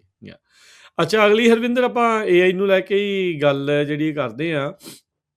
ਕਾਲਜ ਗ੍ਰੈਜੂਏਸ਼ਨਸ ਨੂੰ ਲੈ ਕੇ ਜਿਹੜੀ ਇਹ ਚਰਚਾ ਆ, ਕਿਉਂਕਿ ਇਹ ਹੁਣ ਸਵਾਲ ਤਾਂ ਬਹੁਤ ਆ ਵੀ ਕੀ ਪੜ੍ਹਾਈ ਕਰਨੀ ਚਾਹੀਦੀ ਆ, ਕਿਹੜੇ ਪਾਸੇ ਵੱਲ ਨੂੰ ਜਿਹੜਾ ਉਹ ਜਾਇਆ ਜਾਵੇ। ਤੇ ਜੋ ਇੰਡਸਟਰੀ ਦੇ ਵਿੱਚ ਇਸ ਟਾਈਮ ਆਪਾਂ ਨੂੰ ਦੇਖਣ ਨੂੰ ਮਿਲ ਰਿਹਾ ਆ, ਕਿਤੇ ਨਾ ਕਿਤੇ ਇਹ ਲੱਗ ਰਿਹਾ ਜਿਹੜੇ ਨਵੇਂ ਕਾਲਜ ਗ੍ਰੈਜੂਏਟਸ ਆ ਉਹਨਾਂ ਨੂੰ ਖਾਸਾ ਜਿਹੜਾ ਉਹ ਡਰ ਵੀ ਸਤਾ ਰਿਹਾ ਵੀ ਯਾਰ ਹੁਣ ਤਾਂ ਅਸੀਂ ਜਿਹੜੀਆਂ ਡਿਗਰੀਆਂ ਕਰਨੀਆਂ ਸੀਗੀਆਂ, ਸ਼ੁਰੂ ਕਰ ਲਈਆਂ, ਜਿਹੜੀਆਂ ਕਰ ਰਹੇ ਸੀ ਲਾਸਟ ਈਅਰਸ 'ਚ ਹੋਣਗੇ ਜਾਂ ਜਿਨ੍ਹਾਂ ਨੇ ਸ਼ੁਰੂ ਕੀਤਾ ਉਹਨਾਂ ਲਈ ਬੜਾ ਔਖਾ ਆ। ਮਿਡਲ ਮੈਨੇਜਮੈਂਟ ਆਬਸਲੀਟ ਹੋਣ ਦਾ ਜਿਹੜਾ ਖਤਰਾ ਹੈ ਉਹ ਇਸ ਟਾਈਮ ਬਣਿਆ ਪਿਆ ਹੈਗਾ ਆ। ਪਹਿਲੋਂ ਨਿਊ ਕਾਲਜ ਗ੍ਰੈਜੂਏਟਸ ਦੇ ਉੱਤੇ AI ਦੀ ਮਾਰ ਸੀਗੀ, ਹੁਣ ਮਿਡਲ ਮੈਨੇਜਮੈਂਟ ਦੇ ਉੱਤੇ ਵੀ ਵਾਰੋ ਵਾਰੀ ਰਾਜਕਾਰਨ ਸਾਰਿਆਂ ਦੀ ਇਹਦੇ ਵਿੱਚ ਵਾਰੀ ਆਉਣੀ, ਇੰਪੈਕਟ ਤਾਂ ਹੋਣਾ ਹੀ ਆ ਨਾ। ਆਪਾਂ 3 ਸਾਲ ਪਹਿਲਾਂ ਤੋਂ ਹੀ ਗੱਲ ਕਰਦੇ ਸੀ ਕਿ ਇਹ ਚੇਂਜਸ ਆਉਣਗੀਆਂ, ਕੋਈ ਸਲੋ ਆਉਣਗੀਆਂ, ਕੋਈ ਫਾਸਟ ਆਉਣਗੀਆਂ ਨਾ। ਦੇਖੋ ਕੋਵਿਡ ਦੇ ਵਿੱਚ ਆਪਾਂ ਦੇਖਿਆ ਕਿ ਜਿਹੜੇ ਸੌਫਟਵੇਅਰ ਇੰਜੀਨੀਅਰ ਆ, ਮਿਡ ਲੈਵਲ ਸੌਫਟਵੇਅਰ ਇੰਜੀਨੀਅਰ ਆ, ਆਪਾਂ ਬਾਰ-ਬਾਰ ਉਹਨੂੰ ਮੈਂਸ਼ਨ ਕਰਦੇ ਹਾਂ ਇਸ ਗੱਲ ਨੂੰ ਕਿ $1 ਮਿਲੀਅਨ ਦੇ ਉਹਨਾਂ ਦੇ ਪੈਕੇਜ ਤਾਂ ਕਿਤੇ ਨਹੀਂ ਸੀ ਗਏ, 2-2 ਮਿਲੀਅਨ ਵੀ ਆਮ ਹੀ ਸੀ। ਤੇ ਉਸ ਟਾਈਮ ਦੇ ਵਿੱਚ ਇਹ ਇੱਕ ਵੱਡਾ ਪ੍ਰੋਫੈਸ਼ਨ ਜਿਹੜਾ ਮੰਨਿਆ ਗਿਆ, ਜਿਹਦੇ ਕਰਕੇ ਹੁਣ ਟਾਈਮ ਤੁਸੀਂ ਸੋਚਦੇ ਹੋ ਵੀ ਜੋ ਗ੍ਰੈਜੂਏਟ ਜਿਹੜੇ ਹੋ ਰਹੇ ਆ, ਤਾਂ ਉਸ ਚੀਜ਼ ਨੂੰ ਦੇਖ ਕੇ ਸੌਫਟਵੇਅਰ ਇੰਜੀਨੀਅਰਿੰਗ ਦੇ ਵਿੱਚ ਬਹੁਤ ਜ਼ਿਆਦਾ ਲੋਕੀ ਆਏ, ਕਿਉਂਕਿ ਉਹਨੇ 4 ਸਾਲ ਪਹਿਲਾਂ ਤਕਰੀਬਨ ਉਸ ਟਾਈਮ ਤੇ ਉੱਤੇ ਉਹਨੇ ਗ੍ਰੈਜੂਏਸ਼ਨ ਸ਼ੁਰੂ ਕੀਤੀ ਸੀ। ਤੇ ਬਾਏ ਦਾ ਟਾਈਮ 4 ਸਾਲਾਂ ਦੇ ਵਿੱਚ ਹੀ ਫੰਡਾਮੈਂਟਲ ਸ਼ਿਫਟ ਆ ਗਿਆ ਸਾਰੀ ਚੀਜ਼ ਨੂੰ, ਸੌਫਟਵੇਅਰ ਪ੍ਰੋਗਰਾਮਿੰਗ, ਕੋਡਿੰਗ ਨੂੰ ਲੈ ਕੇ। ਤੇ ਮੈਂ ਨਾ ਅਜੇ ਪਿਛਲੇ ਹਫ਼ਤੇ ਮੈਂ ਇਹ ਚੀਜ਼ ਪੜ੍ਹਦਾ ਸੀ ਕਿ ਜਿਹੜੇ ਸਹਿੰਦੇ ਲੋਕ ਆ, ਥੋੜੇ ਪੈਸੇ ਵਾਲੇ ਲੋਕ ਆ, ਉਹਨਾਂ ਆਪਣੇ ਬੱਚਿਆਂ ਨੂੰ ਜਿਹੜੀ ਕਾਉਂਸਲਿੰਗ ਆ, ਉਹ ਡੈਡੀਕੇਟਿਡ ਦਿਵਾਉਣੀ ਸ਼ੁਰੂ ਕੀਤੀ ਹੋਈ ਆ, ਹੈ ਨਾ। ਪਰਸਨਲ ਜਿਹੜੇ ਆ ਜੌਬ ਸਰਚ ਦੇ ਵਿੱਚ ਜਿਹੜੇ ਮਾਹਰ ਲੋਕੀ ਆ, ਉਹਨਾਂ ਨੂੰ ਹਾਇਰ ਕਰਕੇ ਪੈਸੇ ਆਪ ਖਰਚ ਕੇ ਵੀ ਤੁਸੀਂ ਜੌਬ ਸਰਚ ਕਿੱਦਾਂ ਕਰਨੀ ਆ। ਕਿਉਂਕਿ ਇਹ ਇੱਕ ਵਾਕਈ ਵੱਡਾ ਚੈਲੰਜ ਬਣ ਗਿਆ। ਉਹਦੇ ਨਾਲ ਰਿਲੇਟਡ ਆਪਾਂ ਹੋਰ ਵੀ ਅੱਜ ਗੱਲਬਾਤ ਕਰਾਂਗੇ, ਮਾਰਕੀਟ ਸ਼ਿਫਟ ਕਿੱਦਾਂ ਹੋ ਰਿਹਾ, ਰਾਈਟ। ਸੋ ਉਹਦੇ ਨਾਲ ਇਹ ਆ ਕਿ ਮਾਰਕੀਟ ਸ਼ਿਫਟ, ਲੇਬਰ ਕਿੱਦਾਂ ਹੋ ਰਿਹਾ, ਇਹਦੇ ਬਾਰੇ ਆਪਾਂ ਬਹੁਤ ਸਮੇਂ ਤੋਂ ਗੱਲਾਂ ਕਰਦੇ ਆਏ ਹਾਂ। ਇਸ ਕਈ ਪੱਖਾਂ ਤੋਂ ਇਸ ਮਾਮਲੇ ਨੂੰ ਅਸੀਂ ਘੋਖਿਆ, ਇਮੀਗ੍ਰੇਸ਼ਨ ਨੂੰ ਇਹਦੇ 'ਚ ਲੈ ਕੇ ਆਏ ਵੀ ਜਿਹੜਾ ਇਮੀਗ੍ਰੇਸ਼ਨ ਦਾ ਕ੍ਰੈਕਡਾਊਨ ਹੋ ਰਿਹਾ, ਉਹ ਕਿੱਦਾਂ ਰਿਲੇਟਡ ਹੈਗਾ ਵੀ ਆਉਣ ਵਾਲੇ ਟਾਈਮ ਵਿੱਚ ਓਨੀ ਲੇਬਰ ਦੀ ਲੋੜ ਨਹੀਂ ਪਏਗੀ, ਰਾਈਟ। ਸੋ ਦੋਨੋਂ ਲੈਵਲ ਦੇ ਉੱਤੇ, ਵਾਈਟ ਕਾਲਰ ਜੌਬਸ ਉੱਤੇ ਤੇ ਬਲੂ ਕਾਲਰ ਜੌਬਸ ਉੱਤੇ ਉਨੀ ਆਪਾਂ ਨੂੰ ਜ਼ਰੂਰਤ ਨਹੀਂ ਪੈਣੀ। ਸੋ ਆਰਟੀਫਿਸ਼ੀਅਲ ਇੰਟੈਲੀਜੈਂਸ, ਰੋਬੋਟਿਕਸ ਨੇ ਹੈ ਨਾ ਕਾਫੀ ਕੁਛ ਅਸਿਸਟ ਕਰਨਾ, ਚਲੋ 100% ਟੇਕ ਓਵਰ ਤਾਂ ਨਹੀਂ, ਪਰ ਅਸਿਸਟ ਕਰਨਾ। ਸੋ ਇਹ ਕਾਫੀ ਪੱਖਾਂ ਤੋਂ ਆਪਾਂ ਬੜੇ ਚਿਰ ਤੋਂ ਅੰਦਾਜ਼ੇ ਜਿਹੜੇ ਆ ਲਾਉਂਦੇ ਆ ਰਹੇ ਹਾਂ। ਸੋ ਨਿਊ ਕਾਲਜ ਗ੍ਰੈਡ ਦੇ ਵਿੱਚ ਬਾਰ-ਬਾਰ ਤੁਸੀਂ ਇਹ ਚੀਜ਼ ਦੇਖੋ ਕਿ ਜਿਹੜੇ ਰਿਡੰਡੈਂਟ ਤੇ ਬੇਸਿਕ ਟਾਸਕਸ ਹੁੰਦੇ ਆ, ਰਾਈਟ? ਉਹ ਆਰਟੀਫੀਸ਼ੀਅਲ ਇੰਟੈਲੀਜੈਂਸ ਭਲੀ-ਭਾਂਤੀ ਕਰ ਲੈਂਦੀ ਆ। ਮਿਸਾਲ ਦੇ ਤੌਰ ਤੇ ਅੱਜ ਦੇ ਦਿਨ ਵਿੱਚ ਤੁਸੀਂ ਕੋਈ ਸਾਫਟਵੇਅਰ ਐਪਲੀਕੇਸ਼ਨਸ ਬਣਾਉਣੀਆਂ ਹੋਣ, ਤੇ ਉਹਦੇ ਲਈ ਤੁਹਾਨੂੰ ਬਹੁਤ ਜ਼ਿਆਦਾ ਕੋਈ ਸੀ ਸ਼ਾਰਪ, ਪ੍ਰੋਗਰਾਮਿੰਗ, ਪਾਇਥਨ ਵਗੈਰਾ ਦੀ ਤੁਹਾਨੂੰ, ਹੈ ਨਾ, ਉਸ ਹਿਸਾਬ ਦੇ ਨਾਲ ਲੋੜ ਨਹੀਂ ਹੈਗੀ। ਤੁਸੀਂ ਬੇਸਿਕ ਇੱਕ ਚੱਲਦਾ ਫਿਰਦਾ ਜਿਹਾ ਜਿਹੜਾ ਕਹਿ ਲਓ ਕਿ ਪੰਜਾਬੀ ਦੇ ਵਿੱਚ ਆਪਾਂ ਕਹਿ ਦਿੰਦੇ ਜੀ ਗਾੜੀ ਜਿਹਾ ਜਿਹੜਾ ਕੰਮ ਆ ਤੁਸੀਂ ਯੂਜ਼ਿੰਗ ਕੋਰ ਜਿਹੜੀ ਵਾਈਬ ਕੋਡਿੰਗ, ਹੈ ਨਾ, ਉਹਦੇ ਨਾਲ ਤੁਸੀਂ ਬਣਾ ਸਕਦੇ ਹੋ। ਆਪਾਂ ਨਿੱਤ ਬਣਾਉਂਦੇ ਆ ਇਹਦੇ ਵਿੱਚ, ਮੈਂ ਖੁਦ ਬਹੁਤ ਬਣਾਉਣਾ। ਤੇ ਉਹਦੇ ਵਿੱਚ ਹੈ ਨਾ, ਉਹ ਜਿਹੜੇ ਕੰਮ ਹੈਗੇ ਪੁਰਾਣੇ ਟਾਈਮ ਦੇ ਵਿੱਚ ਤੁਹਾਨੂੰ ਇੱਕ ਬੰਦਾ ਹਾਇਰ ਕਰਨਾ ਪੈਂਦਾ ਹੈ, ਸਾਫਟਵੇਅਰ ਇੰਜੀਨੀਅਰ, ਹੈ ਨਾ, ਉਹਨੂੰ ਭਾਵੇਂ ਘੱਟ ਪੈਸੇ ਦੇ ਕੇ ਕਰ ਲਓ ਨਿਊ ਕਾਲਜ ਗ੍ਰੈਡ, ਜਾਂ ਤੁਸੀਂ ਇੰਡੀਆ ਦੇ ਵਿੱਚ ਕੰਮ ਜਿਹੜਾ ਆਊਟਸੋਰਸ ਕਰ ਦਿਓ, ਜਾਂ ਹੋਰ ਏਸ਼ੀਅਨ ਕੰਟਰੀਜ਼ ਦੇ ਵਿੱਚ ਆਊਟਸੋਰਸ ਕਰਕੇ ਤੁਸੀਂ ਕੰਮ ਕਰਵਾਉਂਦੇ ਹੁੰਦੇ। ਹੁਣ ਉਹਦੀ ਜ਼ਰੂਰਤ ਨਹੀਂ ਪੈਂਦੀ, ਤੁਸੀਂ AI ਦੇ ਉੱਤੇ ਪੈਸੇ ਖਰਚੋ, ਟੋਕਨ ਥੋੜ੍ਹੇ ਜਿਹੇ ਸਪੈਂਡ ਹੋਣੇ ਆ, ਤੇ ਉਹਦੇ ਨਾਲ ਤੁਸੀਂ ਜੋ ਮਰਜ਼ੀ ਜਨਰੇਟ ਕਰ ਲਓ। ਸੋ ਨਿਊ ਕਾਲਜ ਗ੍ਰੈਡ ਦੇ ਉੱਤੇ ਤੇ ਵਾਕਈ ਜਿਹੜਾ ਖਤਰਾ ਉਹ ਮੰਡਰਾ ਰਿਹਾ ਸੀ, ਡੇਟਾ ਨੇ ਵੀ ਇਹੀ ਚੀਜ਼ ਸ਼ੋਅ ਕੀਤੀ ਹੈ ਸਾਨੂੰ, ਹੈ ਨਾ। ਉਹਦੇ ਵਾਸਤੇ ਕਈ ਤਰ੍ਹਾਂ ਦੇ ਰੂਲਿੰਗ ਜਿਹੜੀਆਂ ਬਿੱਲ ਜਿਹੜੇ ਆ ਲੈ ਕੇ ਆਏ ਆ, ਉਹਦੇ ਵਿੱਚ ਕਾਂਗਰਸ ਦੇ ਵਿੱਚ ਵੀ ਕਿੱਦਾਂ ਟ੍ਰੇਨਿੰਗ ਦਿੱਤੀ ਜਾਏ, ਗਵਰਨਮੈਂਟ ਆਈਡੀਆ ਲੈ ਕੇ ਆਏ ਵੀ ਆਪਣੇ ਸਕੂਲਾਂ ਦੇ ਵਿੱਚ ਆਰਟੀਫੀਸ਼ੀਅਲ ਇੰਟੈਲੀਜੈਂਸ ਨੂੰ ਕਿੱਦਾਂ, ਹੈ ਨਾ, ਲਿਆਂਦਾ ਜਾਏ, ਸਭ ਕੁਛ। ਪਰ ਹੁਣ ਜਿਹੜਾ ਰੈਡੀਕਲ ਜਿਹੜੀ ਆਰਟੀਕਲ ਸਾਡੇ ਸਾਹਮਣੇ ਆਇਆ, ਉਹ ਆਇਆ ਜਿਹੜੇ ਬਲਾਕ ਦੇ CEO ਆ। ਤੁਹਾਨੂੰ ਚੇਤਾ ਹੋਣਾ, ਕੁਛ ਹਫ਼ਤੇ ਪਹਿਲਾਂ, ਤਕਰੀਬਨ ਮਹੀਨਾ ਕੁ ਪਹਿਲਾਂ ਜਾਂ ਸਵਾ ਮਹੀਨਾ ਲਾ ਲਓ, ਬਲਾਕ ਦੇ CEO ਨੇ ਆਪਣੀ 40% ਦੀ ਜਿਹੜੀ ਵਰਕਫੋਰਸ ਆ ਉਹਨੂੰ ਰਿਡਿਊਸ ਕੀਤਾ ਸੀ, ਖਤਮ ਕੀਤਾ ਸੀ, ਲੇ ਆਫ ਕੀਤਾ ਸੀ। ਤੇ ਬਲਾਕ ਦੇ CEO ਹੈਗੇ ਜਿਹੜੇ ਟਵਿੱਟਰ ਦੇ ਪੁਰਾਣੇ CEO ਹੁੰਦੇ ਸੀ, ਜੈਕ ਡੋਰਸੀ। ਹਾਂਜੀ। ਤੇ ਉਹਨਾਂ ਨੇ ਰਾਜਕਰਨ ਜਿਹੜਾ ਆਈਡੀਆ ਲੈ ਕੇ ਆਂਦਾ ਹੁਣ, ਉਹ ਕਹਿੰਦਾ let's go back to the basics. ਕਹਿੰਦਾ ਜਿਹੜੇ ਪੁਰਾਣੇ ਟਾਈਮ ਦੇ ਵਿੱਚ ਜਿੱਦਾਂ ਹੁੰਦਾ ਸੀ, ਆਪਾਂ ਆਈਡੀਆ ਉਦਾਂ ਹੀ ਲੈ ਕੇ ਆਉਂਦੇ, ਕਿਉਂਕਿ ਆਰਟੀਫੀਸ਼ੀਅਲ ਇੰਟੈਲੀਜੈਂਸ ਹੁਣ ਜਿਹੜੀ ਉਹ ਸਾਡੇ ਸਾਹਮਣੇ ਆ। ਉਹ ਕਹਿੰਦੇ ਜਿਹੜੇ ਕੰਪਨੀਜ਼ ਆ, ਜਿਹੜੇ ਹਾਇਰਾਰਕੀ ਸਟਰਕਚਰ ਆ, ਹਾਇਰਾਰਕੀ ਤੋਂ ਕਹਿਣ ਦਾ ਭਾਵ ਹੁੰਦਾ ਵੀ ਇੱਕ CEO ਆ, ਉਹਦੇ ਥੱਲੇ ਸੀਨੀਅਰ VP ਹੋ ਗਏ, ਹੈ ਨਾ, ਜਾਂ ਐਗਜ਼ੈਕਟਿਵ VP ਹੋ ਗਏ, ਫਿਰ VPs ਆ ਗਏ, ਫਿਰ ਡਾਇਰੈਕਟਰ ਲੈਵਲ ਦੀਆਂ, ਹਾਂ, 2-3 ਲੈਵਲ ਆ ਜਾਂਦੇ ਆ, ਫਿਰ ਮੈਨੇਜਰ ਹਾਂਜੀ। ਦੇ 2-3 ਲੈਵਲ ਆ ਜਾਂਦੇ, ਕਈ ਕੇਸਿਸ ਵਿੱਚ ਪ੍ਰੋਡਕਸ਼ਨ ਵਿੱਚ ਸੁਪਰਵਾਈਜ਼ਰ ਹੁੰਦੇ ਆ, ਫਿਰ ਲੀਡ ਹੁੰਦੇ ਆ, ਫਿਰ ਇੰਜੀਨੀਅਰ ਹੁੰਦੇ ਆ, ਰਾਈਟ? ਇਹ ਹਾਇਰਾਰਕੀ ਹੋ ਗਈ। ਸੋ ਇਹ ਕਹਿੰਦੇ ਆ ਕਿ ਇਹਦੇ ਤੋਂ ਆਪਾਂ ਨੂੰ ਮੁਕਤ ਹੋਣ ਦਾ ਮੌਕਾ ਆ ਗਿਆ ਹਾਇਰਾਰਕੀ ਤੋਂ। ਕਹਿਣ ਦਾ ਅੱਛਾ। ਮਤਲਬ ਵੀ ਮੇਬੀ 3000 ਜਾਂ 4000 ਬੰਦਾ ਜਿਹੜਾ ਉਹ CEO ਨੂੰ ਸਿੱਧਾ ਰਿਪੋਰਟ ਕਰੂਗਾ। ਵਾਓ! ਤੇ ਉਹ ਜਿਹੜਾ ਉਹ ਕੋਰ ਆਈਡੀਆ ਜੈਕ ਡੋਰਸੀ ਸਾਹਮਣੇ ਲੈ ਕੇ ਆਏ ਆ। ਉਹ ਕਹਿੰਦੇ ਵੀ ਜਿਹੜੇ ਹੁਣ ਵੇਖੋ ਮੈਨੇਜਮੈਂਟ ਦਾ ਕੀ ਕੰਮ ਹੁੰਦਾ ਸਾਰਾ। ਮੈਨੇਜਮੈਂਟ ਦਾ ਬੇਸਿਕਲੀ ਕੰਮ ਹੁੰਦਾ ਕੋਆਰਡੀਨੇਸ਼ਨ। ਕਿ ਕਿਸੇ ਨੇ ਜਿਹੜਾ ਹੂੰ। ਕੰਮ ਕਰਨਾ, ਤੁਸੀਂ ਥੋੜ੍ਹੇ ਜਿਹੇ, ਇੱਕ ਮੈਨੇਜਰ 5 ਬੰਦਿਆਂ ਨੂੰ ਮੈਨੇਜ ਕਰਦਾ, 7 ਨੂੰ ਕਰਦਾ, 10 ਨੂੰ ਕਰਦਾ। ਫਿਰ ਉਹਨਾਂ ਮੈਨੇਜਰਸ ਨੂੰ ਡਾਇਰੈਕਟਰਸ ਮੈਨੇਜ ਕਰਦੇ ਆ, ਤੇ ਉਹਨਾਂ ਨੂੰ VPs ਮੈਨੇਜ ਕਰਦੇ ਆ। ਸੋ ਇਹ ਸਾਰੀਆਂ ਚੀਜ਼ਾਂ ਨੂੰ ਵਿੱਚ ਕੋਆਰਡੀਨੇਸ਼ਨ ਚਾਹੀਦੀ ਹੁੰਦੀ ਆ। ਤੇ ਇੱਕ ਦੂਸਰੀ ਚੀਜ਼ ਹੁੰਦੀ ਇਨਫੋਰਮੇਸ਼ਨ ਫਲੋ, ਹੈ ਨਾ, ਕਿ ਕਿਹੜੀ ਹਾਂਜੀ। ਇਨਫੋਰਮੇਸ਼ਨ ਪਾਸ ਔਨ ਕਰਨੀ ਹੈ, ਕਿਹੜੇ ਲੈਵਲ ਤੇ ਕਰਨੀ ਹੈ, ਕਿੱਦਾਂ ਕਰਨੀ ਆ, ਉਹ ਸਾਰੀਆਂ ਚੀਜ਼ਾਂ ਨੂੰ। ਤੇ ਆਪਾਂ ਥੋੜ੍ਹੀ ਜਿਹੀ ਹੋਰ ਡਿਟੇਲ ਦੇ ਵਿੱਚ ਚਲੇ ਜਾਂਦੇ ਹਾਂ ਵੀ ਜਿਹੜੀ ਹਾਇਰਾਰਕੀ ਆ, ਆਪਾਂ, ਹੈ ਨਾ, ਐਗਜ਼ਿਸਟ ਹੀ ਕਿਉਂ ਕਰਦੀ ਆ। ਕਿਉਂਕਿ ਵੇਖੋ ਆਰਗੇਨਾਈਜੇਸ਼ਨਾਂ ਹਜ਼ਾਰਾਂ ਦੀ ਗਿਣਤੀ ਦੇ ਵਿੱਚ ਲੋਕੀ ਜਿਹੜੇ ਆ ਉਹ ਆਰਗੇਨਾਈਜੇਸ਼ਨਾਂ ਦੇ ਵਿੱਚ ਕੰਮ ਕਰਦੇ ਆ। ਤੇ ਜੇ ਉਹਦੇ ਵਿੱਚ ਇੱਕ ਇਨਫੋਰਮੇਸ਼ਨ ਫਲੋ ਦੇ ਵਾਸਤੇ ਬਹੁਤ ਵੈਰਾਈਟੀ ਆਫ ਇਨਫੋਰਮੇਸ਼ਨ ਹੁੰਦੀ ਹੈ, ਕਿਉਂਕਿ ਜਿਸ ਲੈਵਲ ਦੇ ਉੱਤੇ CEO ਨੇ ਬੋਲਣਾ ਹੁੰਦਾ, ਨਾਰਮਲ ਇੰਜੀਨੀਅਰ ਉਹਨੂੰ ਸਮਝ ਨਹੀਂ ਸਕਦਾ, ਉਹਨੂੰ ਇੰਟਰਪ੍ਰੀਟ ਨਹੀਂ ਕਰ ਸਕਦਾ ਵੀ ਇਹਦੇ ਕਹਿਣ ਦਾ ਕੀ ਮਤਲਬ ਹੈ। ਉਹਨੇ ਬਿਜ਼ਨਸ ਲੈਵਲ ਤੇ ਬੋਲਣਾ, ਤੇ ਜਿਹੜੇ ਇੰਜੀਨੀਅਰ ਲੈਵਲ ਦੇ ਉੱਤੇ ਲੋਕ ਹੁੰਦੇ ਆ, ਉਹਨਾਂ ਰੋਜ਼ਮਰਾ ਦੀ ਪ੍ਰੋਬਲਮਸ ਨੂੰ ਸੋਲਵ ਕਰਨਾ, ਆਹ ਪ੍ਰੋਬਲਮ ਆਈ ਹੈ, ਇਹਨੂੰ ਸੋਲਵ ਕਰਨਾ। ਸੋ ਉਹ ਜਿਹੜੀ ਮਿਡਲ ਮੈਨੇਜਮੈਂਟ ਹੁੰਦੀ ਆ, ਉਹ ਰਾਊਟਿੰਗ ਲੇਅਰ ਦੇ ਤੌਰ ਦੇ ਉੱਤੇ ਕੰਮ ਕਰਦੀ ਆ। ਇੱਕ ਠੀਕ ਹੈ। ਕੰਟੈਕਸਟ ਜਿਹੜਾ ਉੱਤੋਂ ਮੈਸੇਜ ਆ ਰਿਹਾ, ਉਹਨੂੰ ਕੰਟੈਕਚੁਅਲਾਈਜ਼ ਕਰਨਾ, ਉਹਦੇ ਬੇਸ ਤੇ ਡਿਸੀਜਨ ਬਣਾਉਣਾ, ਤੇ ਡਿਸੀਜਨ ਜਿਹੜੇ ਆ ਉਹ ਅੱਗੇ ਦੇਣੇ ਆ। ਹੂੰ, ਠੀਕ ਹੂੰ। ਆ। ਤੇ ਪਰ ਹੁਣ ਇਹ ਜਿਹੜੀ ਹਾਇਰਾਰਕੀ ਇਹਦੇ ਵਿੱਚ ਆਪਾਂ ਨੂੰ ਸਮੱਸਿਆ ਕੀ ਆਉਂਦੀ ਆ? ਸਮੱਸਿਆ ਰਾਜਕਰਨ ਇਹ ਆਉਂਦੀ ਹੈ ਕਿ CEO ਨੇ ਜਿਹੜੀ ਚੀਜ਼ ਨੂੰ ਕੀਤਾ, ਉਸ ਤੋਂ ਬਾਅਦ VP, ਡਾਇਰੈਕਟਰ, ਮੈਨੇਜਰ, ਇੰਜੀਨੀਅਰਸ, ਹੈ ਨਾ, ਲੀਡ ਕੋਲ ਗਿਆ, ਤੇ ਉਹ ਜਿਹੜੀ ਡਿਸੀਜਨ ਮੇਕਿੰਗ ਹੁੰਦੀ ਹੈ ਬੜੀ ਸਲੋ ਹੁੰਦੀ ਆ। CEO ਨੂੰ ਕੋਈ ਜਾਣਕਾਰੀ ਚਾਹੀਦੀ ਹੈ ਇੰਜੀਨੀਅਰਿੰਗ ਲੈਵਲ ਦੇ ਉੱਤੇ, ਤੇ ਉਹ ਹਫ਼ਤੇ ਲੱਗ ਜਾਂਦੇ, ਮੈਨੂੰ ਪਤਾ ਨਾ, ਇਸ ਚੀਜ਼ ਨੂੰ ਉੱਤੇ ਲੈ ਕੇ ਆਉਣ ਦਾ। ਉਹਨੇ ਮੈਨੇਜਰਸ ਨੇ ਡੇਟਾ ਕੰਪਾਈਲ ਕਰਕੇ ਡਾਇਰੈਕਟਰਸ ਨੂੰ ਦੇਣਾ, ਉਹਨਾਂ ਹਫ਼ਤੇ ਬਾਅਦ VPs ਨੂੰ ਦੇਣਾ, ਜਾਂ ਦਿਨਾਂ ਬਾਅਦ ਉਹ VP ਨੇ ਜਿਹੜੀ ਗੱਲ ਉੱਤੇ ਚਲੇ ਜਾਣੀ, ਹੈ ਨਾ। ਤੇ ਰੀਅਲ ਟਾਈਮ ਇਨਫੋਰਮੇਸ਼ਨ ਦਾ ਫਲੋ ਜਿਹੜਾ ਉਹ ਬਹੁਤ ਘੱਟ ਹੁੰਦਾ। ਫਿਰ ਨਾਲ ਦੀ ਨਾਲ ਬੋਟਲਨੈਕਸ ਤਾਂ ਆਉਂਦੇ ਹੀ ਆ, ਕਿਉਂਕਿ ਜਿੰਨੇ ਲੈਵਲ ਦੀ ਮੈਨੇਜਮੈਂਟ ਆਊਗੀ, ਹਾਇਰਾਰਕੀ ਆਊਗੀ, ਉਹਨੇ ਬੋਟਲਨੈਕਸ ਵੀ ਆਉਣਗੇ, ਹੈ ਨਾ। ਵੀ ਕੋਈ ਜਾਣਾ ਡਿਪੈਂਡ ਕਰਦਾ, ਬਸ ਸਾਰੇ ਇੱਕੋ ਲੈਵਲ ਤੇ ਲੋਕੀ ਪਰਫਾਰਮ ਨਹੀਂ ਕਰਦੇ। ਤੇ ਆਰਗੇਨਾਈਜੇਸ਼ਨ ਦੇ ਵਿੱਚ ਚੇਂਜਸ ਦੀ ਜਿਹੜੀ ਸਪੀਡ ਆ ਬਹੁਤ ਘੱਟ ਹੁੰਦੀ ਹੈ, ਜਿਹੜੇ ਕਿ ਅੱਜ ਦੇ ਟਾਈਮ ਦੇ ਵਿੱਚ ਬਹੁਤ ਜ਼ਰੂਰੀ ਆ। ਆਪਾਂ ਗੱਲ ਕਰ ਰਹੇ ਹਾਂ ਕਿ 4 ਸਾਲ ਪਹਿਲਾਂ ਦੇ ਵਿੱਚ ਲੋਕਾਂ ਨੇ ਐਡੇ ਮਿਲੀਅਨ 2-2 ਮਿਲੀਅਨ ਦੇ ਪੈਕੇਜ ਦੇ ਕੇ ਸੌਫਟਵੇਅਰ ਇੰਜੀਨੀਅਰਿੰਗ ਸ਼ੁਰੂ ਕੀਤੀ, ਤੇ 4 ਸਾਲਾਂ ਦੇ ਵਿੱਚ ਦੁਨੀਆ ਬਦਲ ਗਈ ਕਿ ਸੌਫਟਵੇਅਰ ਇੰਜੀਨੀਅਰ ਹੀ ਇਦਾਂ ਦੀ ਇੱਕ ਚੀਜ਼ ਹੋ ਗਈ ਜਿਹਦੀ ਬਹੁਤ ਘੱਟ ਗਈ ਆ, ਡਿਮਾਂਡ ਬਹੁਤ ਘੱਟ ਗਈ ਹੈ, ਰਾਈਟ। ਸੋ ਹਾਂਜੀ। ਜਿਹੜੀ ਪਿਵਟ ਦੀ ਸਪੀਡ ਆ ਉਹ ਘੱਟ ਜਾਂਦੀ ਆ।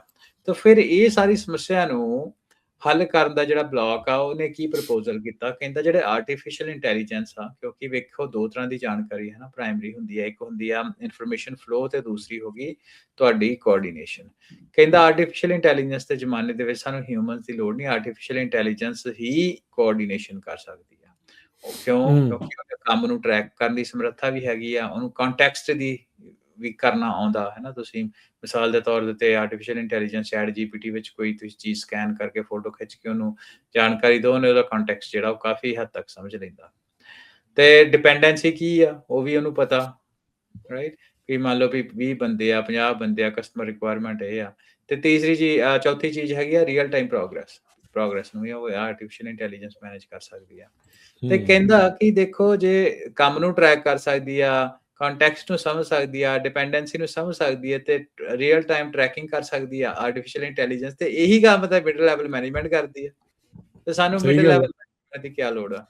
ਸੋ ਬੇਸਿਕਲੀ ਜਿਹੜੀ ਇਨਫੋਰਮੇਸ਼ਨ ਅਪ ਟੂ ਡਾਊਨ, ਉੱਤੋਂ ਲੈ ਕੇ ਥੱਲੇ ਤੱਕ ਸਾਰੀ ਦੀ ਸਾਰੀ ਜਾਣਕਾਰੀ ਜਿਹੜੀ ਹੈਗੀ ਆ, ਅਪ ਦਾ ਚੇਨ ਡਾਊਨ ਦਾ ਚੇਨ, ਉਹ ਹਿਊਮਨਸ ਦੀ ਆਪਾਂ ਨੂੰ ਲੋੜ ਨਹੀਂ ਆ, ਕਿਉਂਕਿ ਉਹ ਹਿਊਮਨ ਇੱਕ ਤਾਂ ਇਨਫੋਰਮੇਸ਼ਨ ਨੂੰ ਬਹੁਤ ਸਲੋ ਟ੍ਰਾਂਸਫਰ ਕਰਦੇ ਆ, ਕਿਉਂਕਿ ਉਹਦੇ ਚ ਕੰਟੈਕਸਟ ਲੈ ਕੇ ਆਉਣਾ, ਆਰਟੀਫਿਸ਼ੀਅਲ ਇੰਟੈਲੀਜੈਂਸ ਕੰਟੈਕਸਟ ਨੂੰ ਸਮਝ ਲੈਂਦੀ ਆ।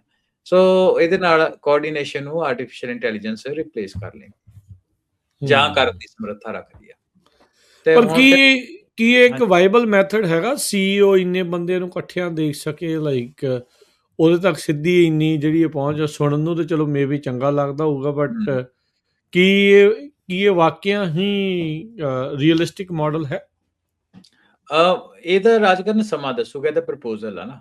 ਪਰ ਕਿਉਂਕਿ ਜਿੱਦਾਂ ਮੈਂ ਜਿਹੜੀ ਗੱਲ ਨੂੰ ਸਮਝਾ ਰਿਹਾ, ਜਾਂ ਜਿਸ ਤਰੀਕੇ ਨਾਲ ਉਹਨਾਂ ਨੇ ਚੀਜ਼ ਨੂੰ ਪ੍ਰੈਜ਼ੈਂਟ ਕੀਤਾ, ਰੀਅਲ ਵਰਲਡ ਵਿੱਚ ਕਿੱਦਾਂ ਵਰਕ ਕਰਦੀ ਆ, ਉਹਦੇ ਆਉਣ ਵਾਲਾ ਟਾਈਮ ਦੱਸੂਗਾ। ਪਰ ਇਹਨੂੰ ਜੇ ਤੁਸੀਂ ਥਿਓਰੈਟੀਕਲੀ ਸੋਚੋ ਤੇ ਉਹ ਤਾਂ ਚੀਜ਼ ਠੀਕ ਆ, ਗੱਲ ਕਹਿ ਰਹੇ ਆ। ਜਿਹੜੀ 4 ਚੀਜ਼ਾਂ ਹੁਣੇ ਕਹੀਆਂ, ਵੀ ਕੰਮ ਨੂੰ ਟਰੈਕ ਕਰਨਾ, ਚੀਜ਼ਾਂ ਦੇ ਮੈਸੇਜ ਦੇ ਕੰਟੈਕਸਟ ਨੂੰ ਸਮਝਣਾ, ਯਾਨੀ ਕਿ ਬਿਜ਼ਨਸ ਦਾ ਮੈਸੇਜ ਵਰਕੇਬਲ ਸੋਲੂਸ਼ਨ ਦੇ ਵਿੱਚ ਉਹਨੂੰ ਤੋੜਨਾ, ਰਾਈਟ।